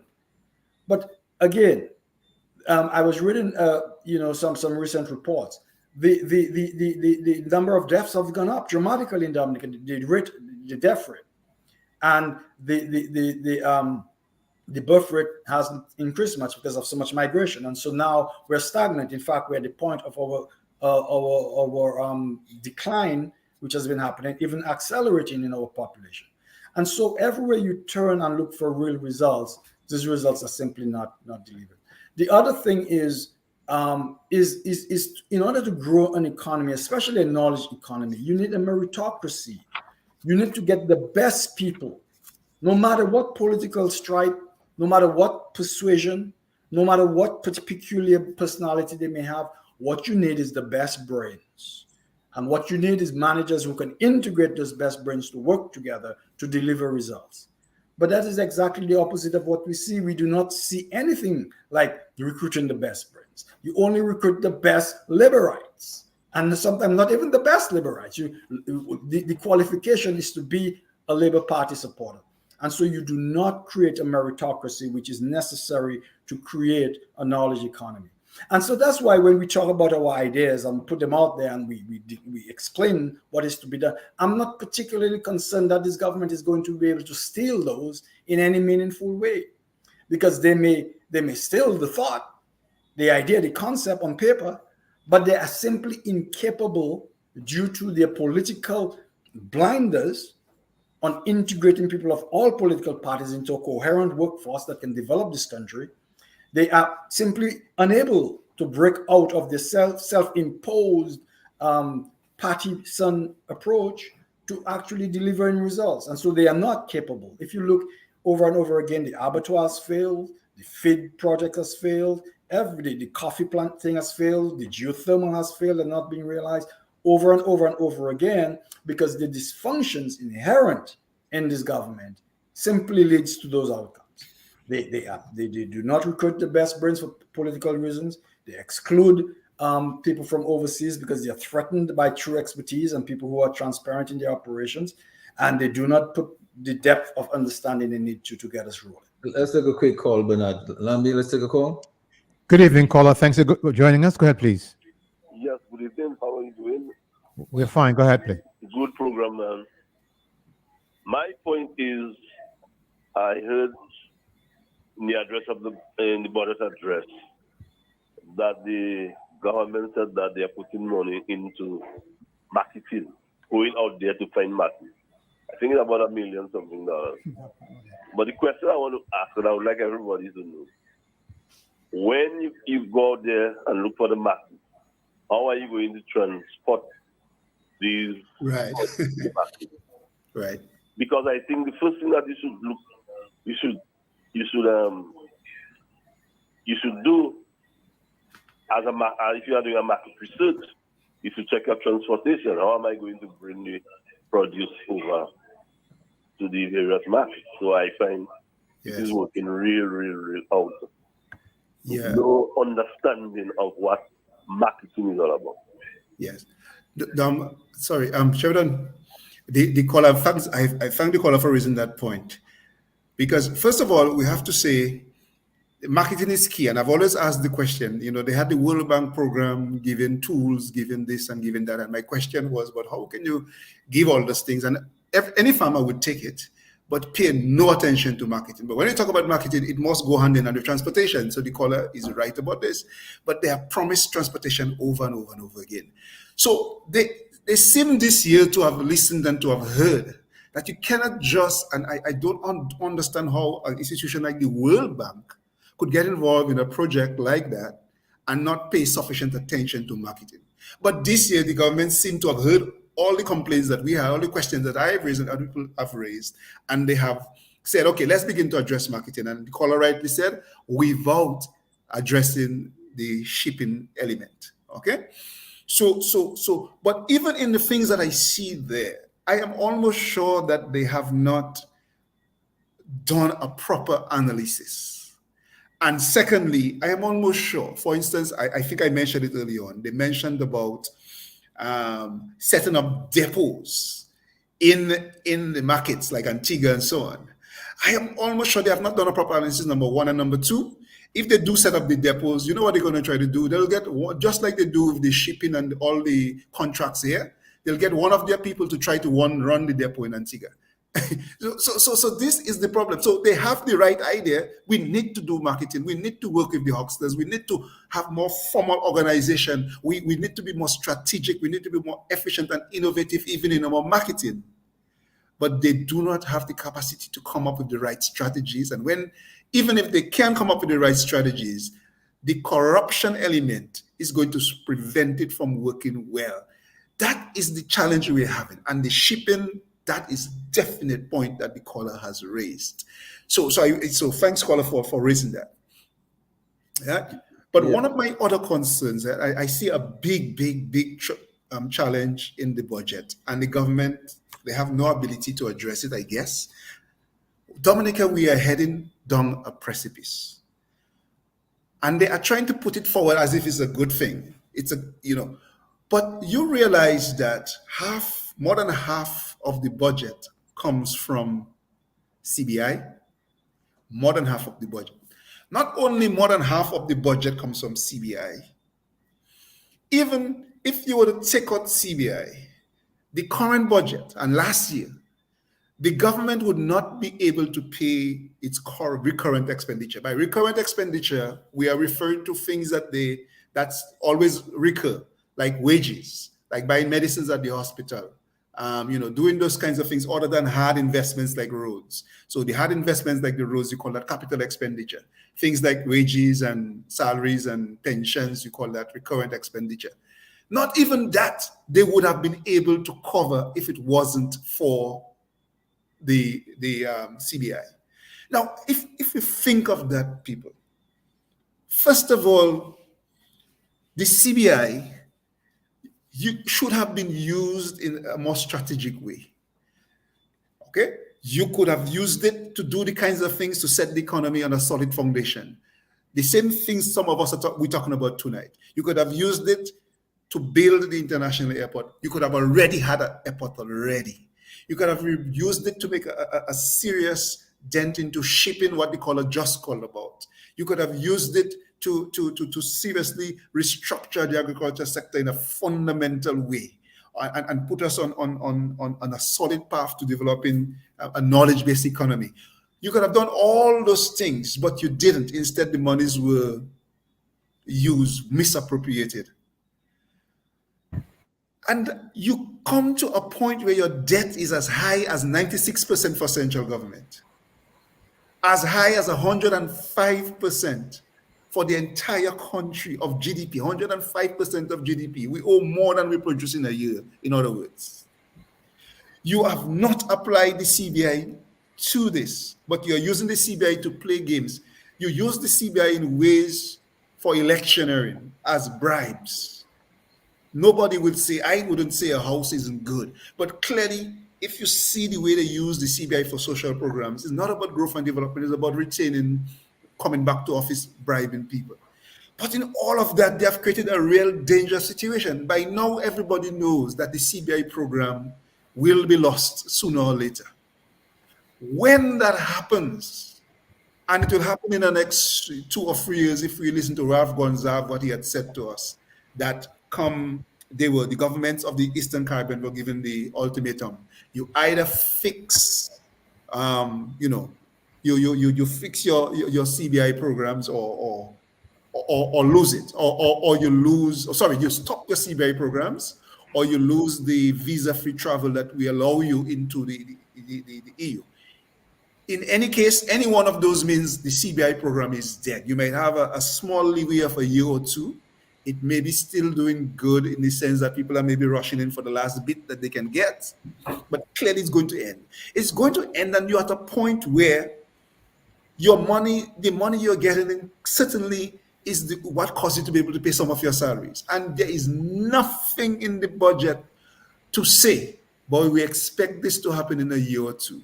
So we are going to reposition so that we can continue to pay our civil servants. We can continue to buy. Already you have done all the damage before, because in the past you should have been using the CBI differently, okay, for capital and reducing budget, so that when that day come, you wouldn't be so in such a bad situation. But you didn't do that. And yet in the budget, you still have nothing to recognize that day is going to come. Nothing, absolutely no recognition. As a matter of fact, what they say is the opposite. What they say instead is that, you know something, guys, we are glad we don't even have to charge you a single cent because we have the CBI. The same CBI we know that we will ultimately use. The same CBI that they are not using to pay down the very high debt. But they're boasting. So there is such a bad day coming for Dominica. This day is coming and the budget has no recognition. So what is going to happen is going to crash. The economy is going to crash because they're making no provisions for that day. We would have to go to the IMF. And when I said to you, Dominica is going to get like a Haiti, this is real. Our best chance, and they have so messed it up. I'll be honest with you, it doesn't even mean that a new government will be able to immediately fix it. But what will happen, though, is that a new government will have more confidence. Because let me tell you, when I tell you this government, there's no trust in this government out there, right? For instance, I've always said that when they boasted, for instance, after the hurricane, that they were going to get all of these contributions from governments overseas.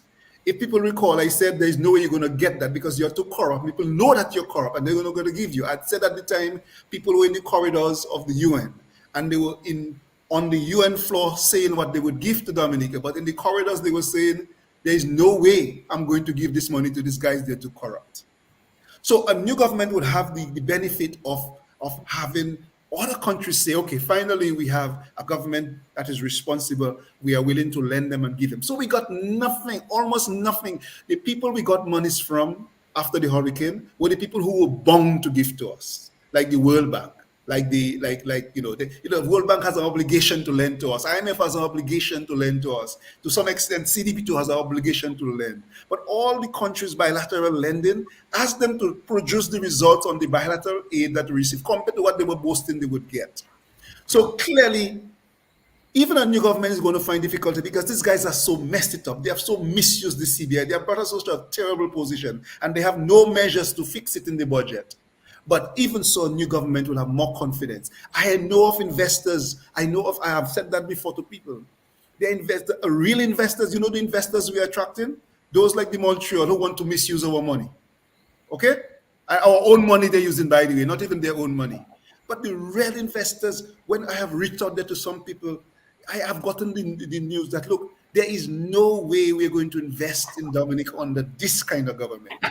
That's what you're getting. So although they're so messing it up that even for new government is going to be difficult, the best hope is still to fix governance so that those investors out there to say, boy, I know you guys have a great country. I know you guys are rich island of the world. I know you have something we can build. And now that we have better governance, we are willing to come and take a chance. Other countries will begin to say, I know this last government messed it up for you. And they messed it up real bad. But I know your country has potential. And now that you have better governance, we are willing to come in and help you. But we're going to need endless help. And under this government, nobody is going to be willing to help. Because we have seen that after the hurricane.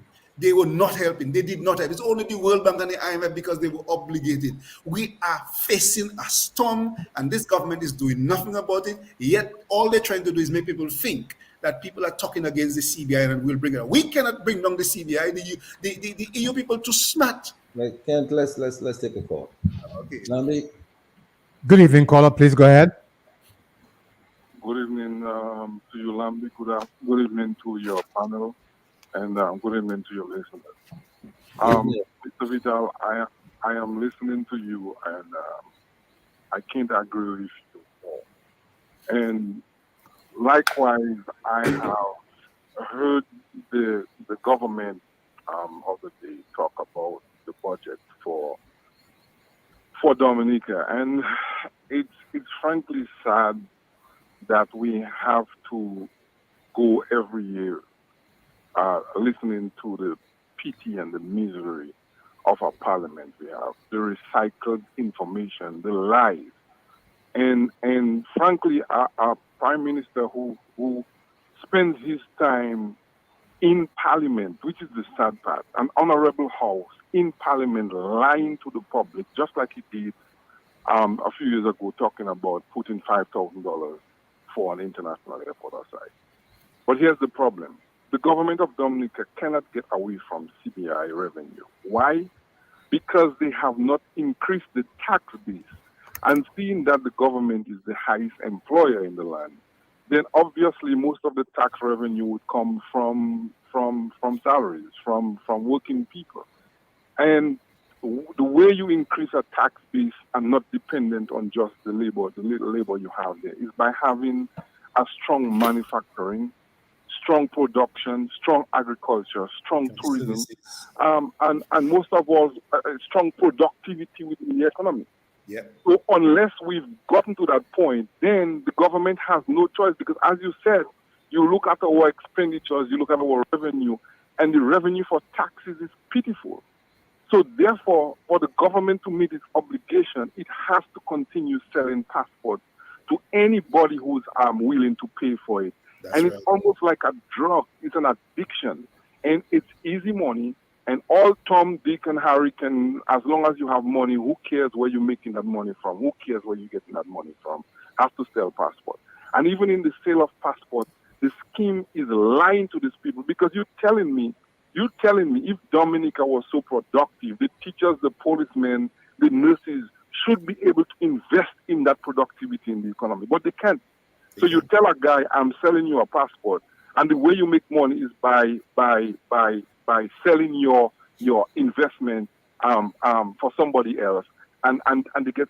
I mean, it's almost like a Ponzi scheme.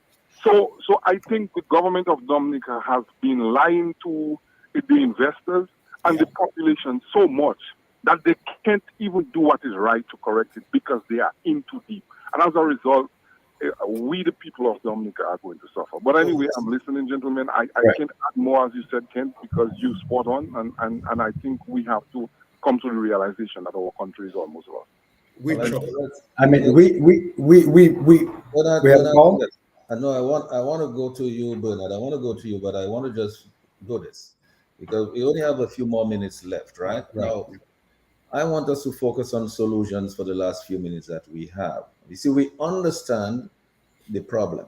We're saying the ideas, some of the ideas are okay, but we've seen those ideas regurgitated in budget after budget after budget. But what we see is that, Lamb, you want to take a quick call? Let's take a quick call, Lamb. Yes, the caller on the overseas line, please go ahead. Good evening, guys. Good program. Good evening. Guys, you know what I cannot understand? Our debt is 1,400,000 or 500,000 more. Dominica population is 70-something thousand less. About 50,000 less people working in Dominica. A 3/4 of that getting low salary. How we going to service our debt when we have a government that not employing people across the board, only trying to employ people that supporting them, and 60% of their supporters depending on them for handout. Yet still we're going to approach building an international airport, and he's trying to tell us we will not be paying 1 cent. I believe Skerrit lied to the nation. In the beginning, Skerrit, no, it was the Chinese I was going to build the airport. That's why he did not sign in the stadium. Skerrit is lying to us, and because he lied, it costing Dominica millions and millions of dollars, and the people start to go down in poverty, and there is no end to it. Dominicans have to realize Skerrit is not telling the truth, and because he's not telling the truth, we are losing a lot. He he messed up the people in Wesley. He brew them. He buy them up for the Chinese. He knew where the United Workers' Party buy for the airport with a government of unity. He could have gone there and continued the project. He refused because he tried to get the people out. Today we're in the hands of the Chinese. So guys, we have serious problem. The trust to the Dominican Labour Party, zero, and that costing the country extreme poverty. God bless Dominica. Thank you. Yeah, thanks a lot for that. Lambi, did you want to take a call or should I go Bernard? Bernard, I wanted to go to you because, let's leave here with some solutions. We've seen some of the problems. We said some of the ideas have been, year to year we're getting those ideas. But what has been clear is that we have not had the capacity to implement those ideas. And that is why many of them are still on the books. Lambi, you want to take a call? Yes, caller, please go ahead. Yes, good night to everybody. Are you hearing me loud and clear? Loud and clear, sir. All right. When I joined the NDC in 1997, under the capable management of Mr. Sheridan Gregoire, we were focusing on the generation of an economic development plan in collaboration with the Economic Development Ministry, using the modern airport project as a major central driving force. The Pierre Charles administration developed an integrated development plan, which has been watered down into a growth and social protection strategy. We urgently need to develop an integrated development plan, which would envision Dominica in 5 years, 10 years, and conceptually in 20 years' time. What are our natural endowments? And how do we build core competencies to optimize our return on our natural endowment? Thus, the budgetary process should be used and employed as a critical tool to operationalize our integrated development plan. For the last 2 decades, we have been using the budget as a one-year plan, but grossly underperforming. We must develop an integrated development plan. We seemingly don't have the internal capacity, but we need to engage local, regional, and international resources to develop this integrated development plan. The best of us need to take care of the rest of us, or the future will be very bleak. Thank you very much. Well, thank you. I think I recognize that voice. I'm not going to call it. Ram, you want to take a call? Yes, caller on the international line. Go ahead, please. Hey, good evening, gentlemen. Good evening, Mr. G. How you doing, bro? Well, probably not half as good as you, but still working on it. You expect me to believe that? Good evening to Ken and to Bernard. Very interesting program. I just wanted to make a brief comment in light of the observation Kent made with regards to the economic citizenship program. And I think that is so on point. I'm not sure if Kent or Bernard or yourself might have a chance yet to look at the 2 recent Audit General report that was just published. It was the report for 2020, financial year ending June 30th, 2020 and 2021. And I noticed there with respect to the 2020 auditor's report, economic citizenship program represented 32% of the recurrent revenue, 32%. Yeah. Taxes on domestic goods and consumption represented 34%.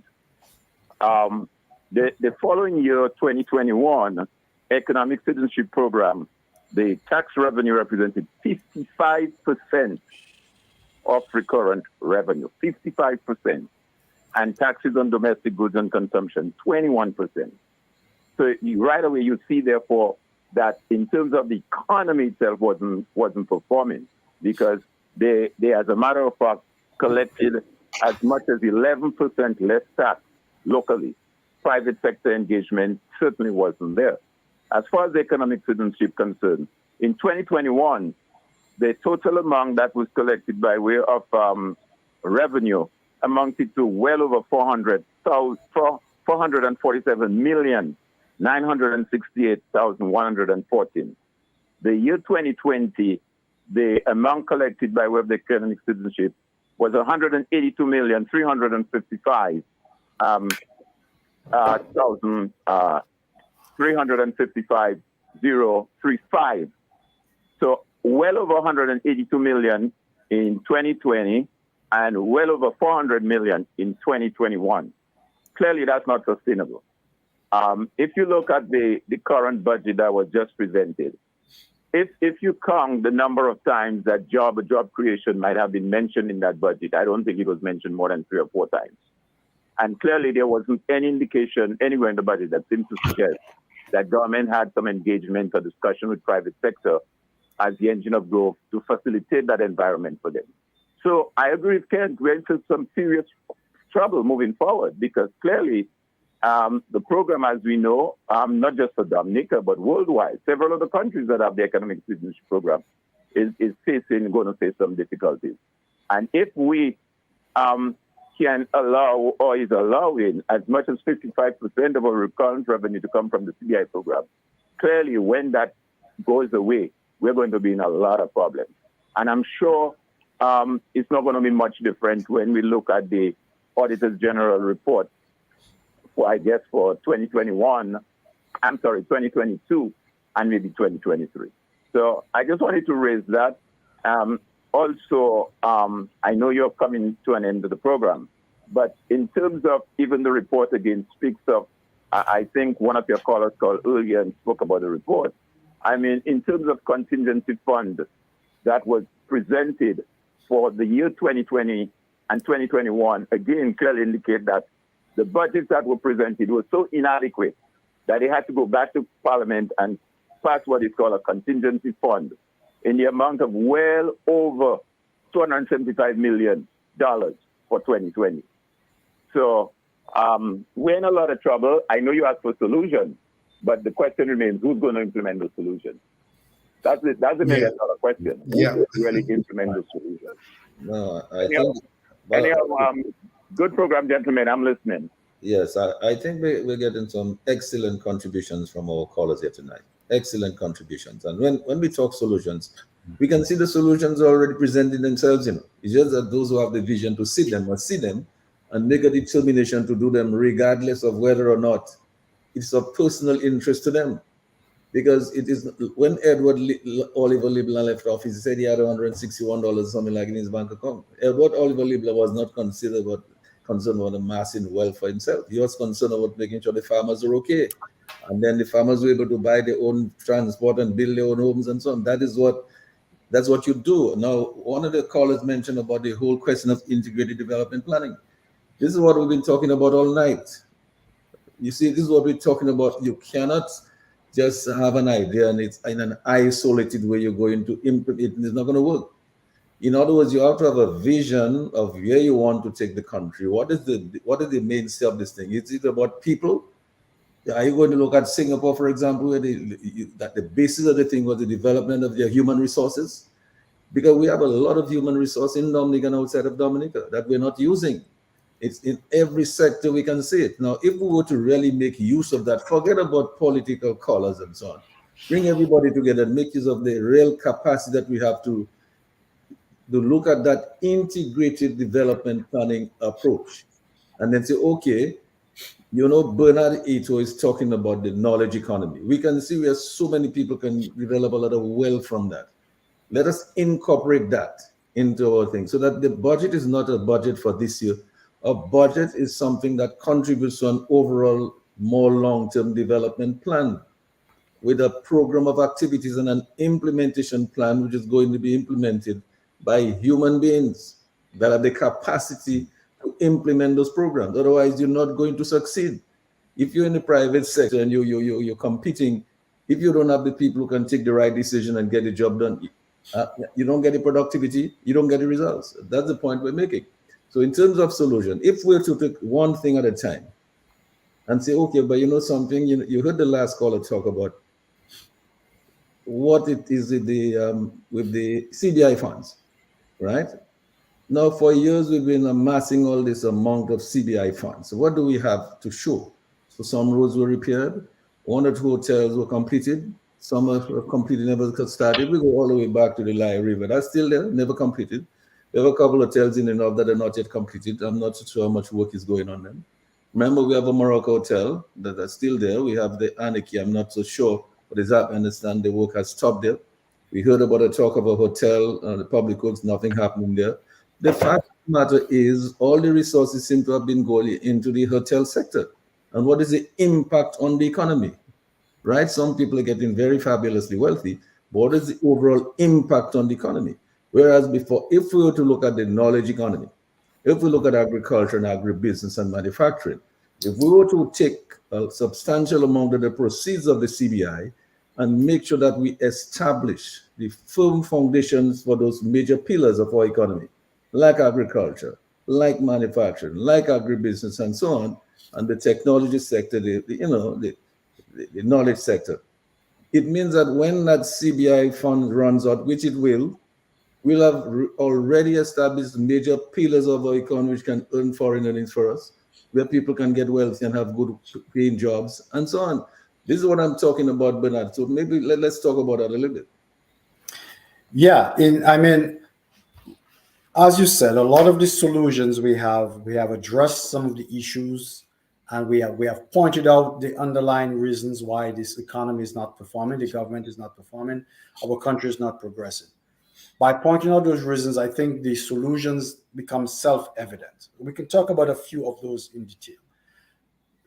First thing, obviously, is that we need to have a different government in place.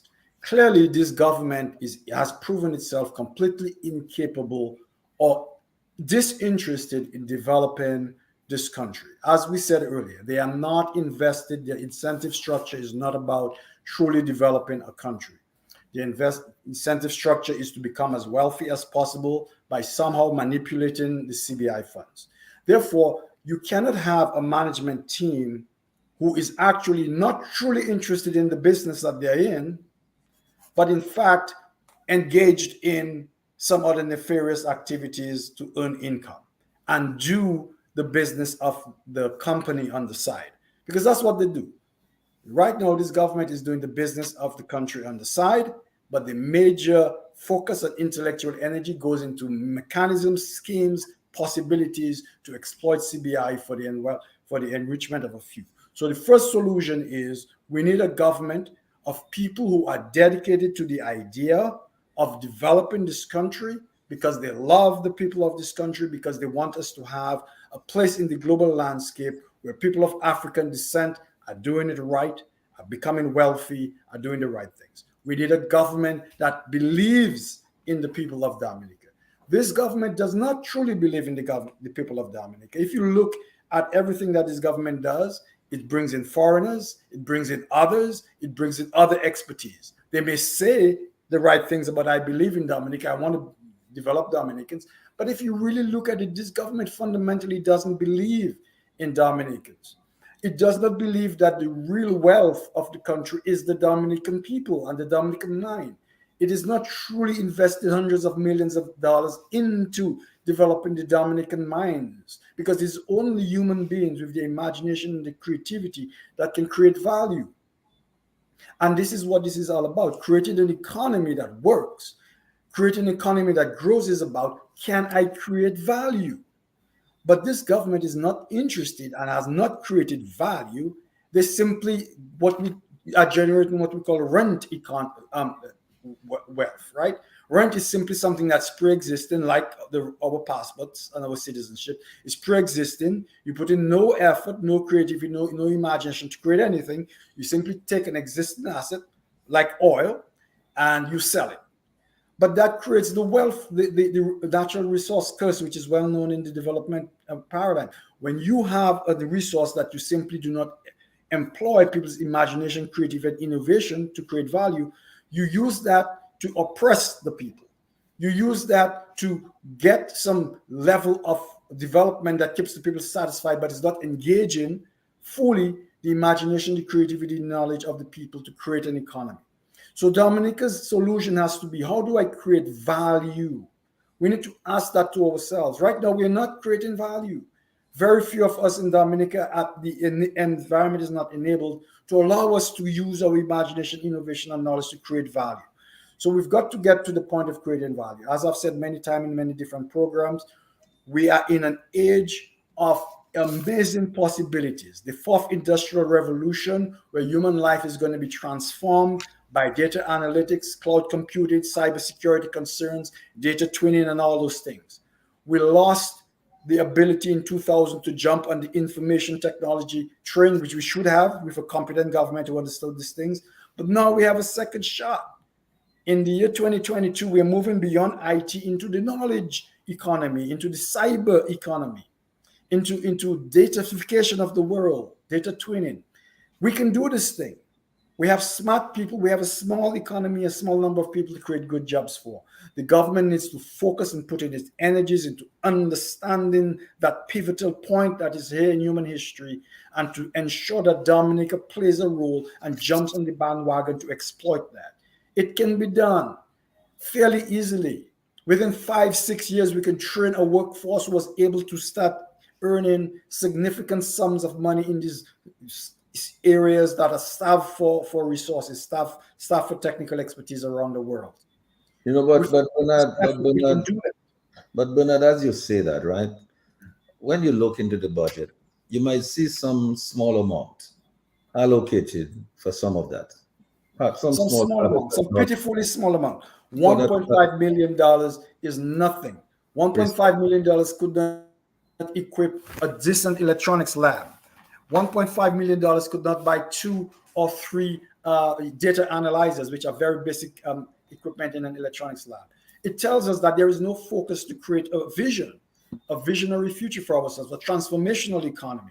The point of this budget and the solutions we're looking for are not to be found in this budget. We need transformational solutions. We need people who understand these transformational solutions, how to do agriculture that is smart, at the high-end agriculture, because we simply don't have the terrain for mass agriculture. We need people who will understand how to use knowledge and to leverage knowledge to create the value that we seek to transform this country. This budget doesn't do it. The transformations that we need, the solutions that we need, are not to be found in this government. You know, one of the things that we're finding is this, that I've been hearing that 2 or 3 partners who were involved in one of the projects in a hotel project in Dominica, they got something like $100 and something million of fees, commissions. Now, wouldn't it? No. Where is this? How does that be transformational for our precise? You see what I'm talking about? So if you have the vision and you say, really, but I'm going to use the CBI funds to really establish a solid foundation in some of those sectors, like the knowledge economy, like a manufacturing based on agribusiness based on, and so on, you could take that 150 million or so and really establish your people, develop the human capacity, because we have a lot of people, a lot of brains, and they could take this and really develop a major global industry where Dominica could get a lot of income from. A lot of people could get wealthy of this. A lot of Dominicans, absolutely, that they were out of this 100. But what you find is that in the program, 3 people or 2 people got away with $100 and something million, and we don't see any impact on our economy here. We need visionary, transformational leaders. We need people who believe we can do this. This government doesn't believe we can do this. This government believes the only thing we can do is sell passports that say "ça donne pas faire, nous sort." This government doesn't believe that we truly have the capacity to transform ourselves into a prosperous society. It doesn't believe that. It shows no faith in that. It shows no faith in that whatsoever. And so that's the sort of things we need. We need transformational vision. We need investment into that transformational vision. And we can do this thing. I am confident we can do this thing, but not with the people in government right now. They cannot do it. They don't have the vision for it, and they're not incentivized to do it. Well, I'll tell you what I'm confident about, Kent. I'm confident about the fact that I know that we have a wealth of Dominicans with a lot of knowledge, with a lot of capability, and there's many of them are in Dominica, but a lot of them are outside of Dominica. And those people, wherever they are, many of them are really already showing us. If we go and check, we'll see that they already have developed a lot of experience and knowledge and expertise, which is exactly some of what we're looking for to build the country. Bernard is talking about this. Look, you have an expert right there. And Bernard can probably find 20 or 30 or 40 or 50 names of persons who have that kind of capacity. If you bring them together, they create a Silicon Valley and they can rule the world from right there in that little island. The point is that we have to think big, think global.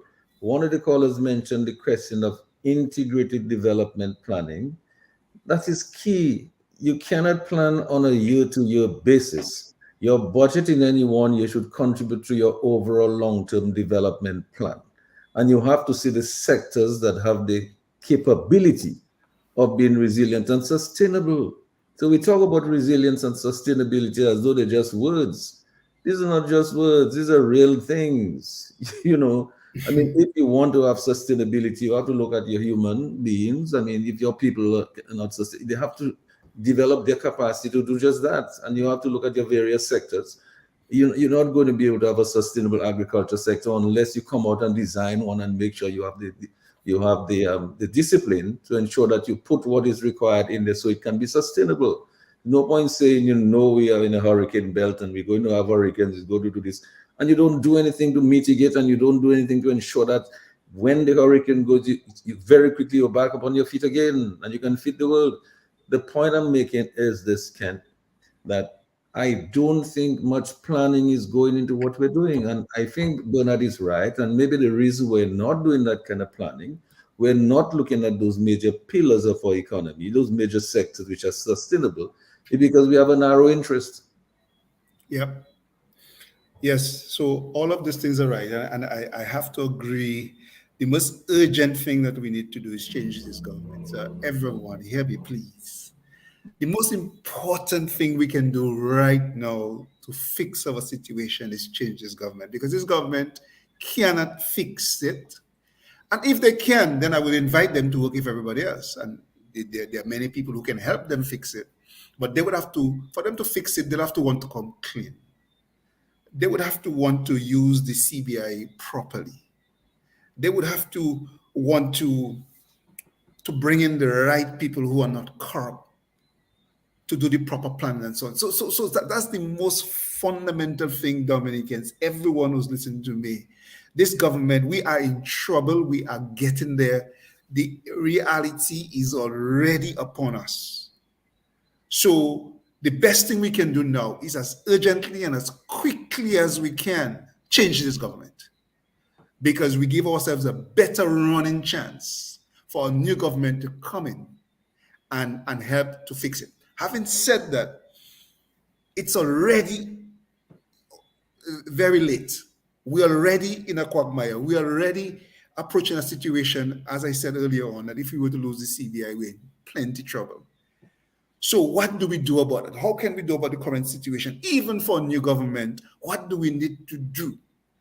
If we were to change this government, even so, what has to be done? The most urgent thing would be, for as long as we still have the CBI, use it properly.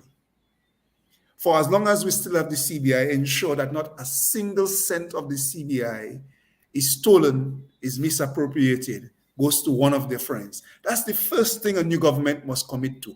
Now, if by any chance this government wants to make a difference, they will commit to that right now. They will stop this misallocation of resources. They will stop this illegality of not putting the monies where it should be in the consolidated fund and holding it out there illegally. If they want to make a difference, they can do it now. But I'm not convinced they want to make a difference. They want to defend themselves. They want to use the monies to bribe the people to win elections. So that's what I'm saying, people, let's open our eyes. We're not going to go anywhere. Labor rights, you have to understand, the country is not going to go any further with this party, because their only interest is to exploit you, the labor rights, and they buy you with a house. They buy you with a little something. But the country is going to descend to the depths of Haiti if this government remains in power. So for your own good labor rights, and for all of us, if we're together save our country, we have to get rid of this government. But a new government must use the CBI properly. We have to finish because we have very little time, a year or two, to go again. Make sure we finish some of the road projects that they have going. Some of the projects in themselves are not bad. I mean, the road projects are good. I love them. I want them to finish.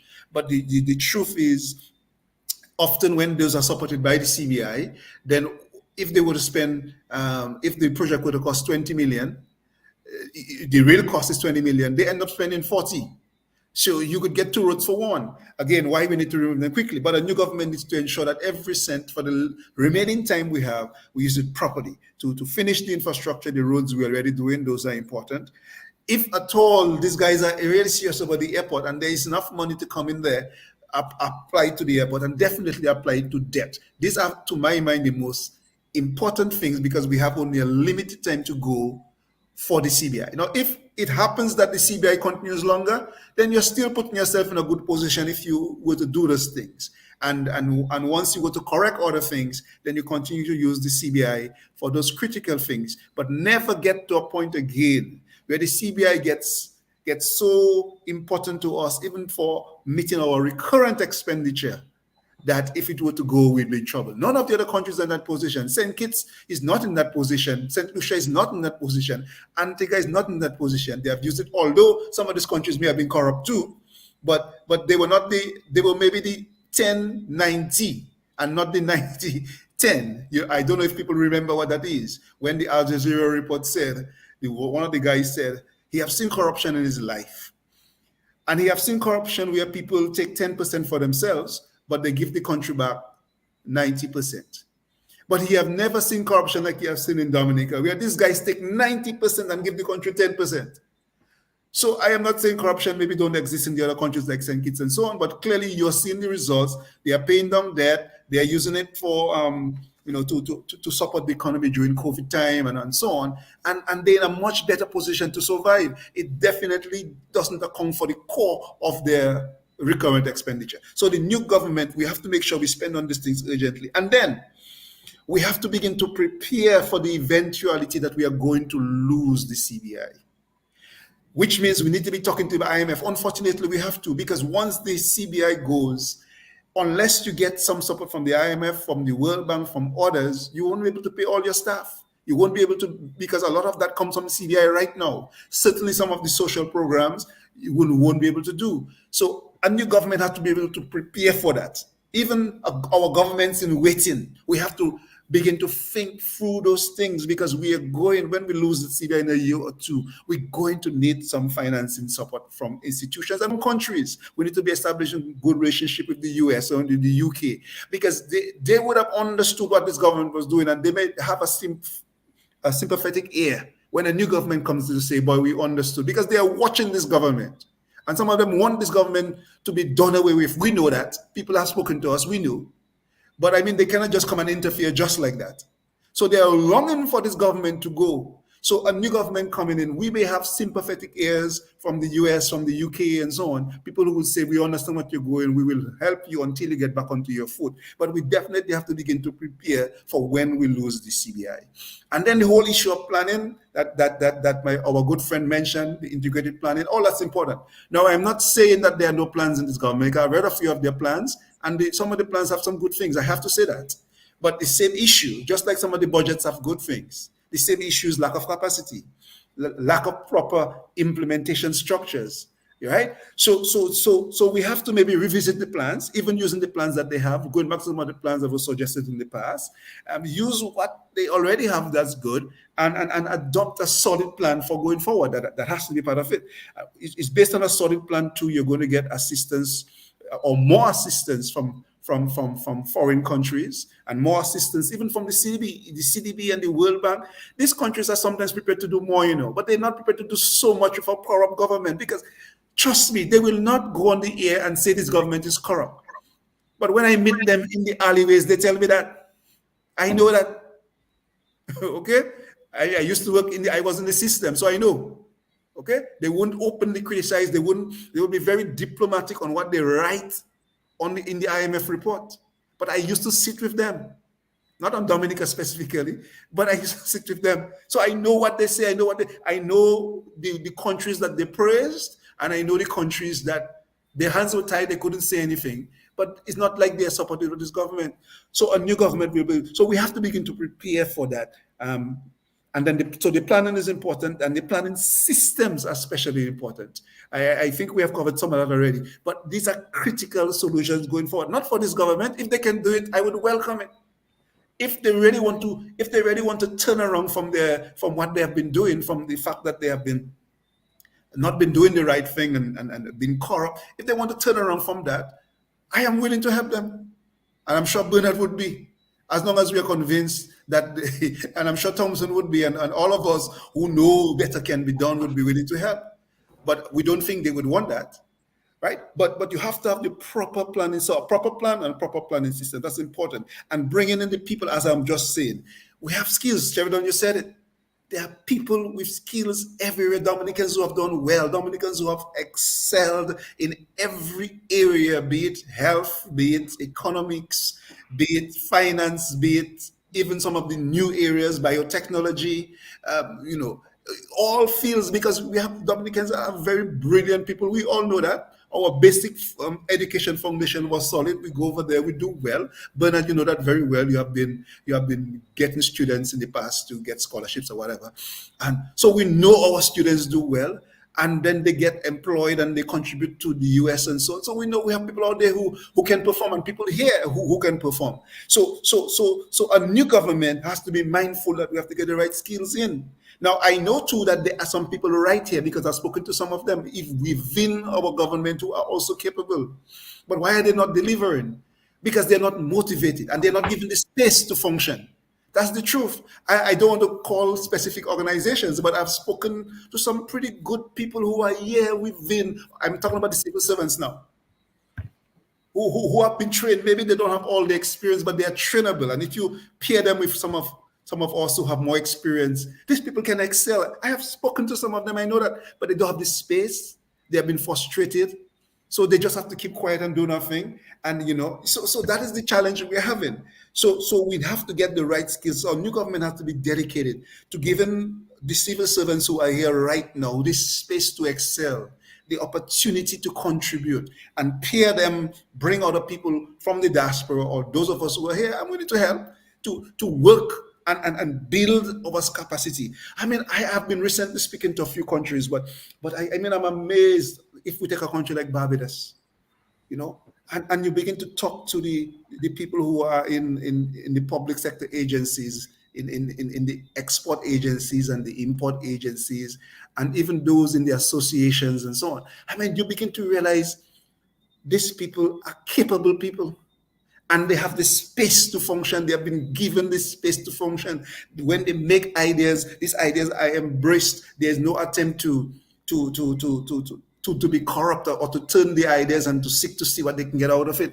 And you see these countries are growing. I'm amazed. I mean, I've been speaking with some folks in Barbados recently, and I'm amazed to see the trajectory on which they're on. I mean, all of us in the Caribbean are going through this difficult time with COVID.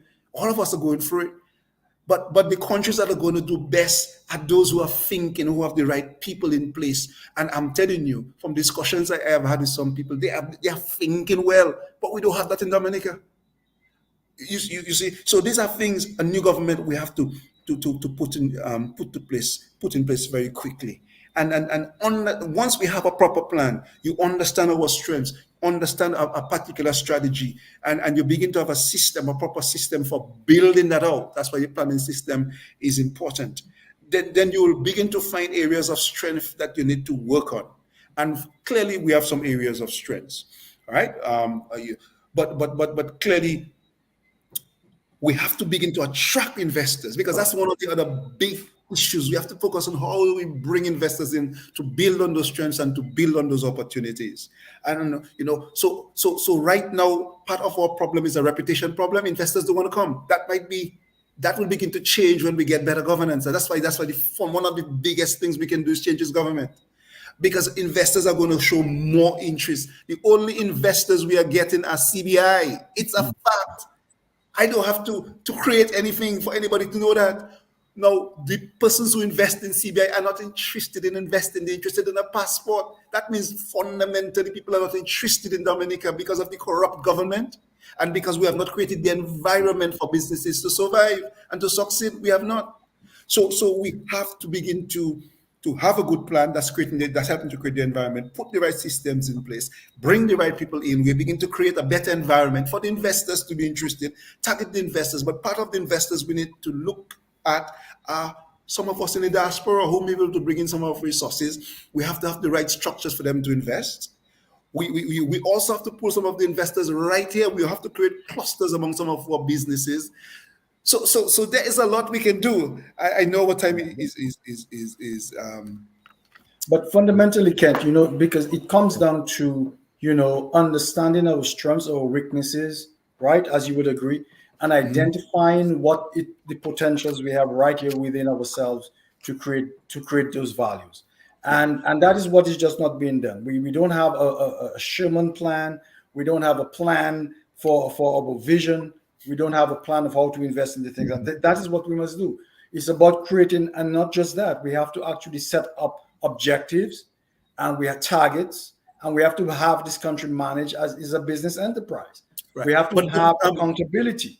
We have to show this quarter, what have you accomplished on the plan? That's right. Show me the results. Not just show me, we're talking about the results. I want to see the results. Yes. I want to see the better outcome. I want to see the increased healthcare every quarter, and in a transparent manner. That has to be front and center. My fellow Dominicans, here's the report card for this quarter. Here's the report card for this year. That is what a government needs to do to transform our country. We need to hold people accountable. Let me add one more thing to that. Objective goals. Before we close, let me add one more thing to that. We have to create a country that's really respected. I'm going to give you a good example of that. A country that people want to come to. Before you go into that, Kent, let me just add this. Let me just build a little bit on what Bernard was saying. One of the things you can rest assured, Bernard, is that within the next 6 months, we'll be going back to the Parliament for supplementary appropriation. Right? What does that tell us? Where was the vision?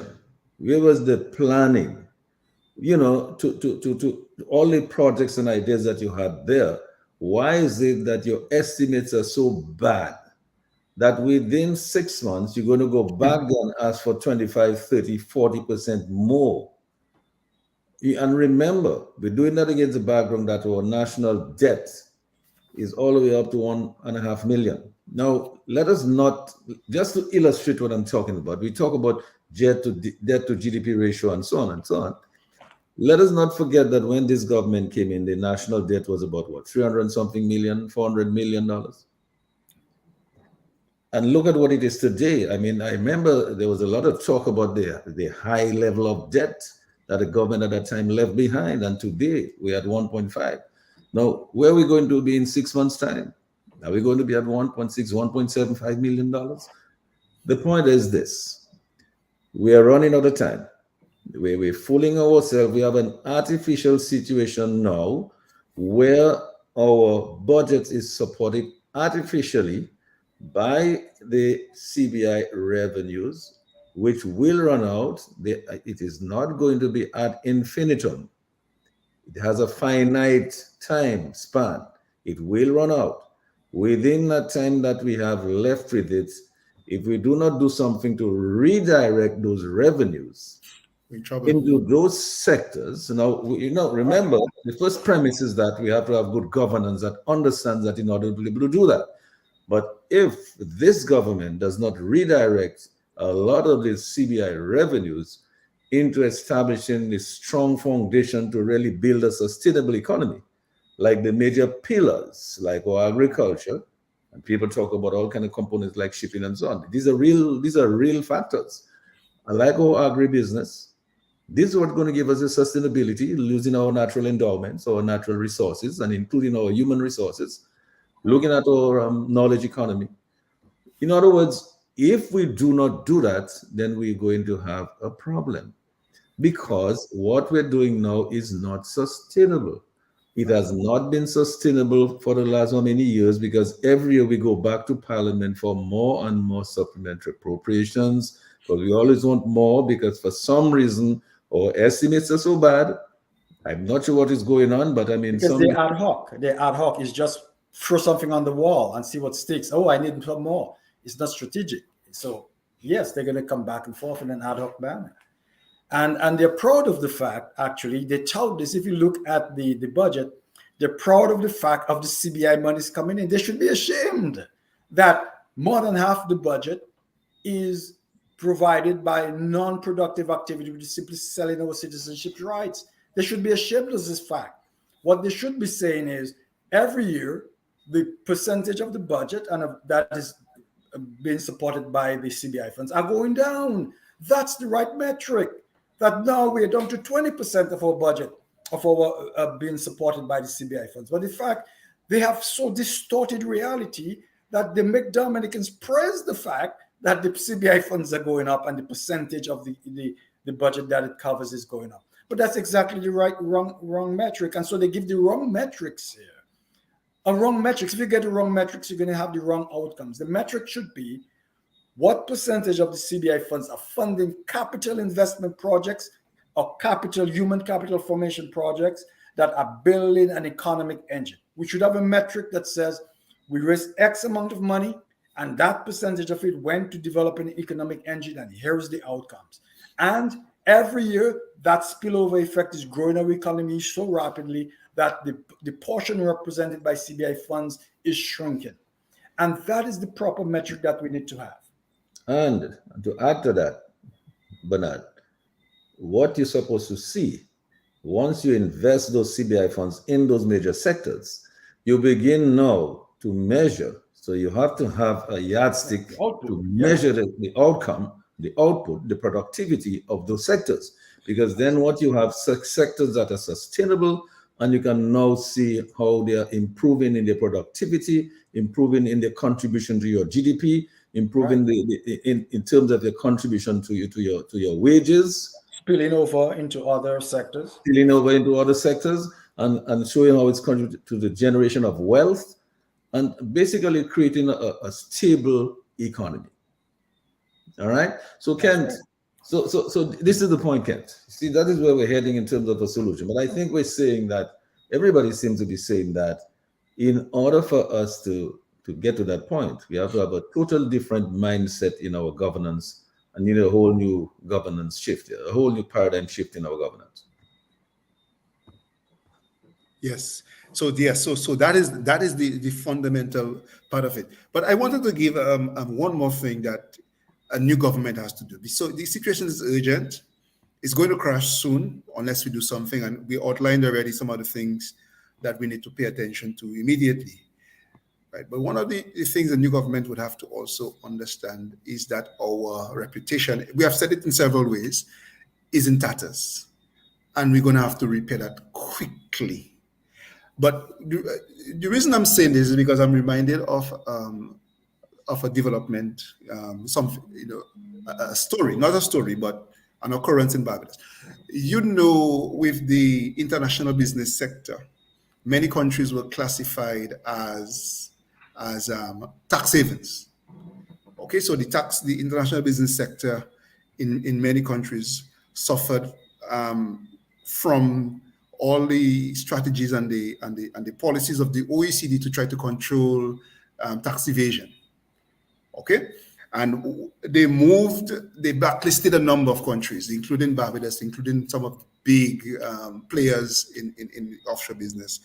And then the OECD, under the new framework, they encourage countries to get off that list, to switch to a new framework. So Barbados was one of the countries that switched to what is now called a nominal tax jurisdiction. So rather than considered a tax haven, they're now a nominal tax jurisdiction. The way they did that was to remove the discrimination in corporate tax. So everybody pays 5%, whether you're local or whether you're onshore. But there was a whole change of legislation. All the major tax jurisdictions had to do it if they wanted to survive and come off that list. So Barbados and a number of the bigger ones, 12 or so, switched to nominal tax jurisdictions. And in doing so, because people were the people who were attracted to that sector, part of the thing is that they were coming to enjoy the benefits of the tax holiday, or not just the tax holiday, but the differential tax treatment. So you got a lower tax compared to local companies And then, of course, that tax is much lower than your own country that you come from. So there was a big incentive to move to those jurisdictions. So Barbados, when Barbados shifted, there were few companies, of course, who moved from the destination because they no longer had that advantage. But there were very few that moved. Many remained. You know why many of them remained? They didn't. So the sector is still flourishing because it was a well-run country, well-respected country, well-regulated country, a country with strong education. What they found was that the benefits that they still had from remaining in Barbados was worth staying, and most of them stayed. So the fact is, you've got to create, you've got to continue building an economy. You've got to use the CBI to create a situation where even after the CBI is gone, your country is still attractive and even more attractive. That's the lesson from all of that. But these guys are not doing any of that. If anything, they're making the country worse off. But a new government, we have to focus on creating that kind of image for the country that people will want to come here, want to do business here. We have to desperately create that image and invest in bring in people. Well, Kent, there's no doubt about that. I mean, Bernard, we all will agree that that's the way to go. I mean, what you really ought to do, you need to divert this away from the hotel building thing exclusively and build the sectors that are sustainable. Right. You understand? That's correct. You still want to strengthen tourism, but you want now to be in a position where it's not just investors from the CBI that's interested. That they are you see, Kent, once you build these other sectors, your agriculture sector, your agribusiness sector, they're going to take on a life of their own, which is what had happened in the past. They're going to take on a life of their own because the manufacturing sectors, this thing's not supposed to have anything to do with government. Once the private sector gets going, it's on a roll. It doesn't. As a matter of fact, the private sector, to a large extent, wants government to stay off his back. Just leave it alone, let it do its business. And the private sector will be out there generating for itself. Once you put it up on a solid foundation and give it the space, create the enabling environment, give it the regime of incentives that are required for it to thrive and for it to be internationally competitive. Because let's not fool ourselves. Once you are producing anything at all, it has to be international, because some of the goods that you're going to produce, they'll be on the shelves at Whitchurch. They'll be shelves by Fresh Market and Asafans and so on. So any of those things you produce have to be international, because you're going to compete with those things right on the shelves at home in some cases. So you have to ensure, if you start from the markets and come back, that's what the private sector does. Start from the market and all the way come back to your unit cost of production to ensure that you have the margins that make you competitive and sustainable, right? So when we talk about diverting some of those resources into those specific areas like manufacturing, like agribusiness, what the private sector will do, because it will have the human capacity that has the experience and the expertise to know this is what we have to do with this money to ensure that we are sustainable. That has nothing to do with the government. All the government has to do is look at what, as you said, in Barbados and some other countries, let us divert these funds into this. Let's not take this money and just give it to people for fees and commission. That's not going anywhere. That's going somewhere else. It's not being, reinvested in the country. Let us do something. Yes, Bernard. Yeah, and I do support that we have to do work in the tourism economy, Ken. That's always be an important component to Dominica's economy. But I do not believe we can build an economic engine around tourism per se, because really tourism is also something that is almost like an export crop, a monocrop. If anything goes wrong, you're in trouble. Plus, I do not believe fundamentally we need to grow an economy around serving people drinks and food. We want to create value. We don't simply want to be able to add a country that extracts value from people who create value for the global economy. And the only value we add there is by serving them some nice drinks, right? There's nothing wrong with that as an addition to our economy, but I want us to fundamentally change how we think about our small island states and as Afrocentric people. We need to be global players. And Yeah. global players create the fundamental value, not simply rely on things like secondary services like Yeah, selling but drinks and so forth. I would put it differently, though. I wouldn't put it that way. I wouldn't quite agree with the way you're putting it. What I would say is this, and if you look at the experience of international development, you start and you use whatever it is at the time you can be competitive in, whatever it is. Okay? And then often what you find happen is this, there are linkages that you build. So for instance, again, let me go back to Barbados. Barbados built a very successful tourism industry. And they are trying to, they continue to try to develop the tourism industry because it has served them well and they continue. But they're also using the fact the tourism industry provides them with a jumping pad because it has become such a service-oriented economy. It provides the perfect space or the perfect institutions and cultures for them to jump into other service areas. So they have gone into business processing, some of the same things that serve tourism well, serve some of these other industries well. So sometimes you use your strength and you build on that strength to integrate vertically, to horizontally, you do whatever. So I would say part of our strength in Dominica right now is being the nature land in the Caribbean. Part of our strength is the fact that we have a product that can sell well in terms of tourism. I would not say let's not push it, and I myself I don't think any of us is saying that we must neglect our tourism. Certainly, I think we'll develop our tourism based on what you see in our nature island concept. But we have to go back and look at our natural endowments. Barbados has its own natural endowments, the beaches and so on and so on. The flat country, they have beaches and whatnot. We have our own natural endowments. I mean, our product is totally different from the Barbados product. Our market, therefore, is different from the Barbados market. All right. So we have to build on what we have. I don't think we should discard. In fact, matter of fact, we should keep supporting and encouraging and expanding our tourism sector. Exactly. That's the point I'm making. Our adventure tourism sector, certainly, yes. It's soft adventure, right? But I agree with that. But I personally don't believe it should be the core. I don't believe it is the sustainable core for the future. And if you look at all the Caribbean islands, they have perennially suffered from having a Caribbean tourism product at its core. We have to get more sophisticated in our economic development models.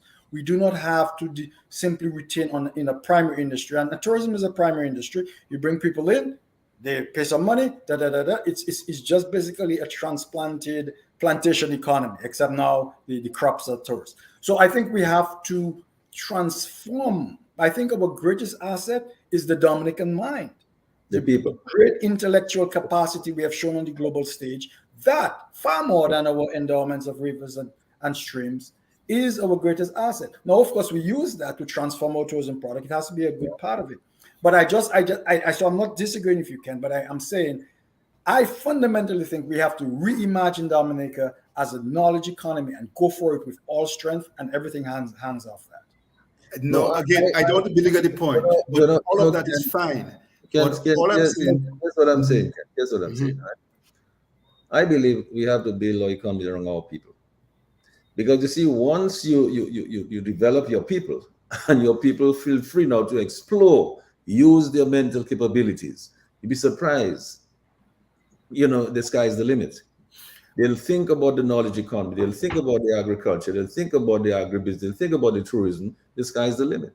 Because they're now looking to be internationally competitive, building on the unique products that we have. But do you know there's a process to what you're saying? Well, yes, there's a process. So it's not going to happen overnight, right? There is a process to everything. We don't have time to go through all of that tonight. We only have 2 more minutes left. But here's the thing. I mean, we're on good track here. I think what we're saying here tonight from all of this We're in alignment. Yeah. Yes, we are in alignment. What I think we're saying, in order for us to accomplish any of that, we have to have the proper governance. We have to have people in place who understand these issues, understand the importance of planning, understand the clearly defined mission and the goals and the long-term plans, so that whatever you do today is contributing. Whatever you do for the next 12 months is contributing to the overall plan, that you want to be sustainable, that you want to keep building and growing and building on it. In other words, you should not be doing all kind of things now which are not ending up in the growth plan, you're not contributing to the growth plan that you have. So that 5 years down the road, you check in your records and you say, wait a minute, I look back and I didn't really accomplish anything here or there or there or there. You want to be able to look at and use your yardstick that you're going to use for measurement and be able to measure the results that you have, to look at your productivity, look at your revenue streams, look at where all of this is. In other words, you must be able to see, just like any corporation, you must be able to see where your revenue is coming from and how well you manage your costs and how well you use the natural resources that you had, in order to get results. I'm saying it has to be fundamentally built around people, because I just find that, what are we doing this for? You're doing to help your people, to build your people, to make them, a better quality of life, better living standards, develop. Why should anybody be so poor and so, there's so much mendicancy. Why should people be that way, that they have to depend on somebody to help them pay a light bill? I think we have to move to a point where we can do better than that. That's the point I'm making. No, I fully agree with you. But maybe another program, because sometimes we have to get into some of the details. And I have been, in a sense, very fortunate to observe some of the details in many countries. But let's not go into details tonight. No, I'm not going into it tonight. I'm just saying it'd be nice sometimes to get a program where we get. We will do that. We will do that. But details are important. Details are very important. So I will say that much. I promise you that we'll do that. Because I know that there's people like yourself and Bernard, our good friend Ronald Lander, our good friend Thompson Fontaine, and all these guys, they have the capacity to work out some of those details. We can sit around and work out details, but everybody's telling us, guys, the fundamental thing is that if you have to implement anything like that, you have to do something about your governance. Yes, that is telling us. Most fundamental. You need to have a change of the mindset. Yes, I think every thinking Dominican knows that in their heart, and I think many labor supporters know that in their heart, that we've run the course with this government. It's the same old story over and over again, the same old controversies, the same old things. I mean, I think every thinking Dominican, whether they say it or not, realizes that the biggest impediment to progress is this management team, and that's often the case, even in business. Sometimes if you remove an entire management, you bring in a turnaround team who turns things around pretty quickly, because the biggest impediment is the cultural, the way they look at it, the set of ideas that they bring to the table, the lack of innovation, the different experiences, and they're just simply not up to the task. And this government is simply not up to the task of developing Dominica. Dominica is a unique place with unique capabilities, with unique challenges, with big challenges. You need a top-notch turnaround team to take Dominica to the next level. It's exciting, it's possible, it's doable, but we do not have that turnaround team there right now. Certainly, maybe they could have been, who knows? But the path that they have gone down in terms of the incentives and the self-serving nature of their mindset that has become calciferized, has become fossilized. It's very difficult to change that mindset and to change those influencing structures and all the dirt that you need to keep covered. It's almost impossible for them now to transform themselves into this holistic, progressive, visionary government. It's just not possible anymore. The only way out is to remove this government and to get the right people in the right seats on the right bus, so we can drive this thing down to that future that we always know is possible. And Kent, just to give you the last word, I believe that as a good economist, if you see us go back to the parliament within the next 6 months and ask for another $200 million, you say, I told you so. You're on the wrong track. Yes. Right? Definitely. But this is what has been happening for years. Yep. So we will not be surprised. We'll not be surprised at all. That is been very consistent. Yeah. And I mean, that was one of the thoughts that hit my mind, and we have mentioned it here. So you see all these ideas thrown in there. Some of the ideas in themselves are not bad, but you could clearly see that there is not a proper planning, that they haven't counted the costs yet, that they haven't properly costed those things. If they were to do it and they truly realize the cost, they'll be running back for supplementary. So we won't be surprised, because you could see it in the way the whole budget is pieced together. You could see there is not a careful, proper thinking out of this thing. So we wouldn't be surprised about that at all. Yeah. And one more thing, I see the budget. I have to say this one last bit. The other thing I see is in-your-face corruption right in the budget. They have successfully built in programs that they're going to use for electioneering, and they have put it right in the budget. So the Future Youth Program, is going to be an electioneering tool. They said that they were going to try to get 10 persons to invest in for agriculture, but it's going to be dear people, corruption. They on the surface of it, somebody might read it, but when you know the practice of this government, you know that they are budgeting corruption. The 700 new homes, you can know this is definitely. So here's a good question for both of you. I'm hearing the talk about building homes that young people can buy. The government building homes and subsidizing them so that the young people can buy them. But Kent and Bernard, we've had the experience where millions of dollars reportedly have been placed in the aid bank for farmers and bus drivers to access. And for some reason, they said the interest rate was low and so on, but they've not been able to access it. The money is still there. Now, is that going to be the same thing with what we're talking about, these homes for the young people? Will they be able to afford to pay for them? I mean, a lot of young people who are coming out of school, university and so on, they have a lot of debt sometimes, student loans and all that. Will their salaries that they'll be able to get in Dominica, if they're going to be working in Dominica, I'm assuming. If they can get a job at all. If you can get a job at all, will they be able to afford to pay these mortgages? And how are they going to raise the down payment? Now, these banks obviously have to be careful because they have to be inspected by the central bank, and as you know, so their loan portfolio has to be, solid enough. I mean, are they going to just make these loans willy-nilly and just give people loans even if they don't qualify and they know that their income will not be able to meet the required installments? Even if somebody else were to give them a deposit, it means that they did not have the ability, capacity to raise a deposit.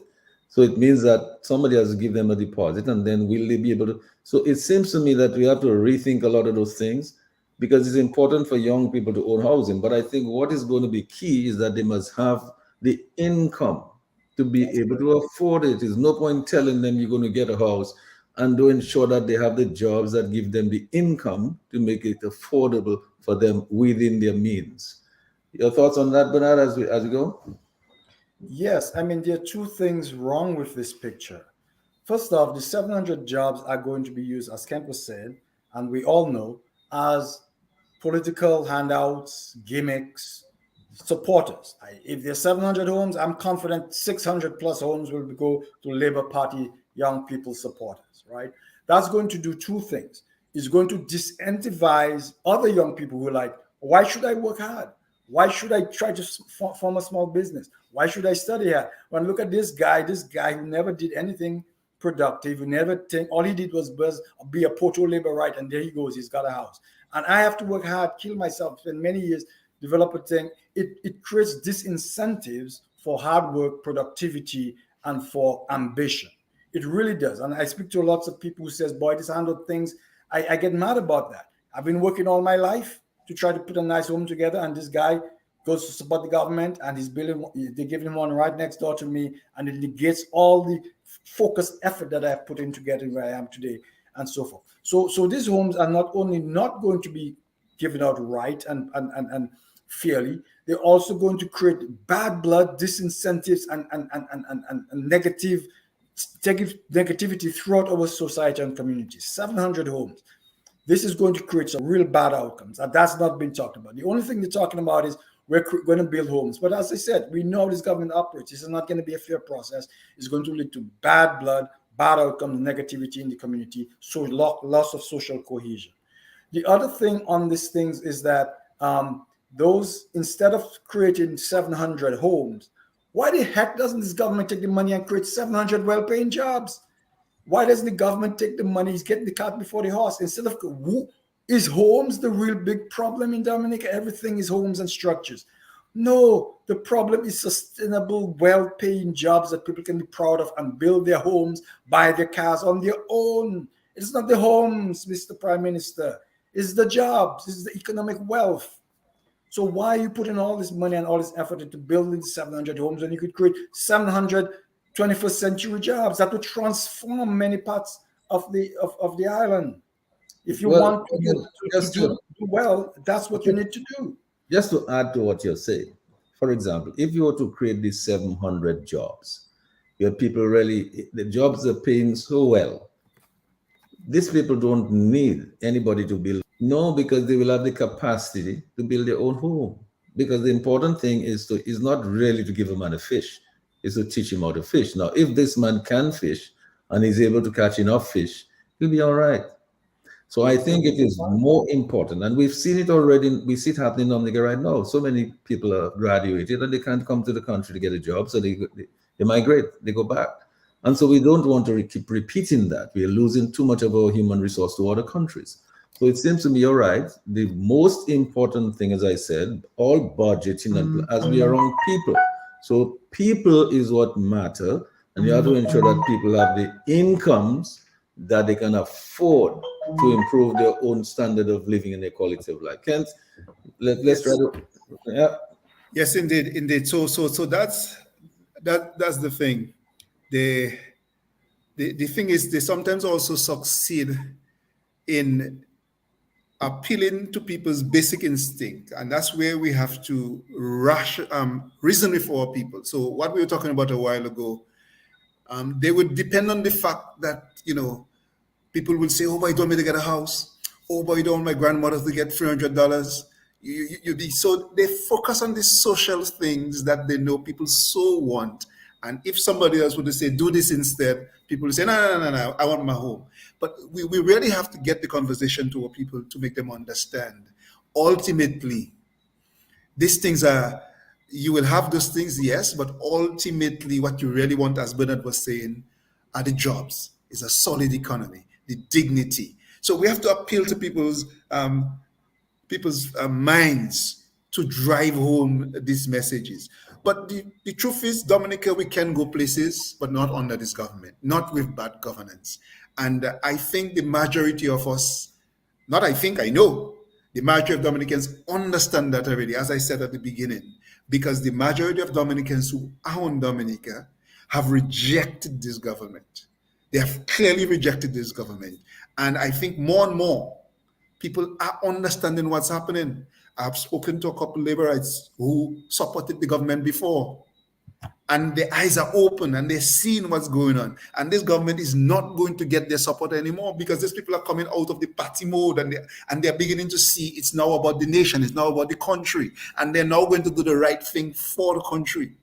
So we're going to have even a greater number of persons than we had even last elections, of persons who realize that we are going down the wrong path, that we need to change directions. But the only way this government was able to stay on board was to cheat, to steal, right? To import votes. That's the only way. Now the CCJ has made an opinion on that.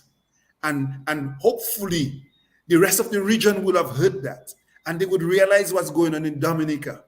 And I want to say to all Dominicans that on the strength of the CCJ, it gives us hope, and it gives us strength too, to begin to insist that this government must not again steal elections, that the will of the people must be allowed to go through, that we must be able to choose a government who can move the country forward. And we did that in the past, but it was frustrated by cheating and by importation of votes. That must not happen again. I'm appealing to everyone. It's our responsibility to make sure it doesn't happen again. The unions, it's our responsibility. The churches, it's our responsibility. Right? All the civil service organizations, it's our responsibility. The public service officers, it's our responsibility. The policemen, it's our responsibility. All of us have to rise to the occasion and say, if we ever doubted, we just have to listen to what the CCJ say, and we'll understand. We knew it already, but more of us are coming to that opinion. But we now need to all join forces, political parties, trade unions. It's no longer a matter of a party thing. It's now all of us wanting to save our nation. The most fundamental thing now to save our country is to remove this government. And I say that without no reservation. That is, all of us know it. All of us know it. That's what we need to do. So let's together do it. It's not about Freedom Party. It's not about UWP. It's not about any one of us individually. It's now about our country. We can go forward, but we're in trouble right now. We need to get out of that trouble. We got to come together to ensure that there's electoral reform, to ensure that this government does not steal elections anymore, to ensure that we can get the change in governance that we wanted and we voted for the last time but was frustrated. And now even more so, more of us want it. Let's make sure as a people we make this happen this time around. Thanks much, Ken. Thanks much, Bernard. You remember in my opening remarks, I did include a brief word about the CCJ. Where do we go from here? Are we going to heed the advice of the CCJ? They're telling us something. You talk about diplomacy. I thought that was a very diplomatic statement. They're telling us hey, you have a problem. You need to fix it. So thank you very much, Bernard. Thank you very much, Ken. Thank you so much, all the folks on Facebook who are still with us. Many of you have gone to bed by now, I'm sure. And many of you are listening to us wherever you are in Dominica, far and wide. Thank you, Lambi. Thank you, Sherwin. And let me just say good night to all of our listeners. Good night, everybody. Good night, Kent. Good night, bro. Good night. Let's keep fighting. Let's keep fighting, everyone listening and everyone on the panel here.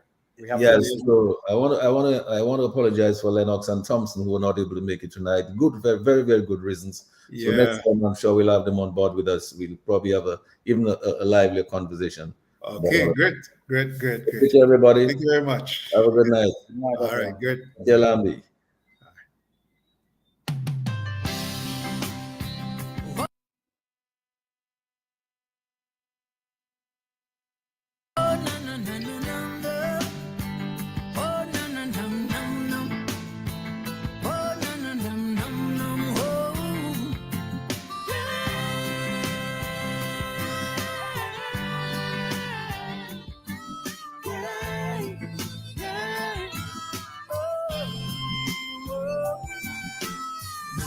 Out my window and I'm thinking of tomorrow, and I'm wondering what the future will be.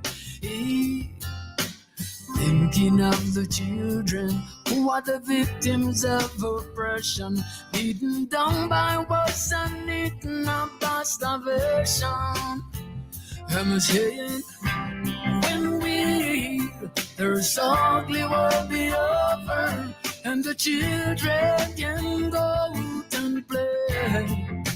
I wanna see when all oppression will be done, and the people will rise up and say, freedom at last, freedom at last, so free. Freedom has come. Freedom has come. Oh yeah. Shall have sitting in seclusion, and I'm in my meditation, and I can hear the voice of the sufferers cry for justice. Ooh. Another ugly war is raging, threats of nuclear war is arising, and the world is gripped by fear of mass destruction. I'm saying, when there's ugly war be over, and the children can go out and play. I wanna see when all oppression will be done, and the people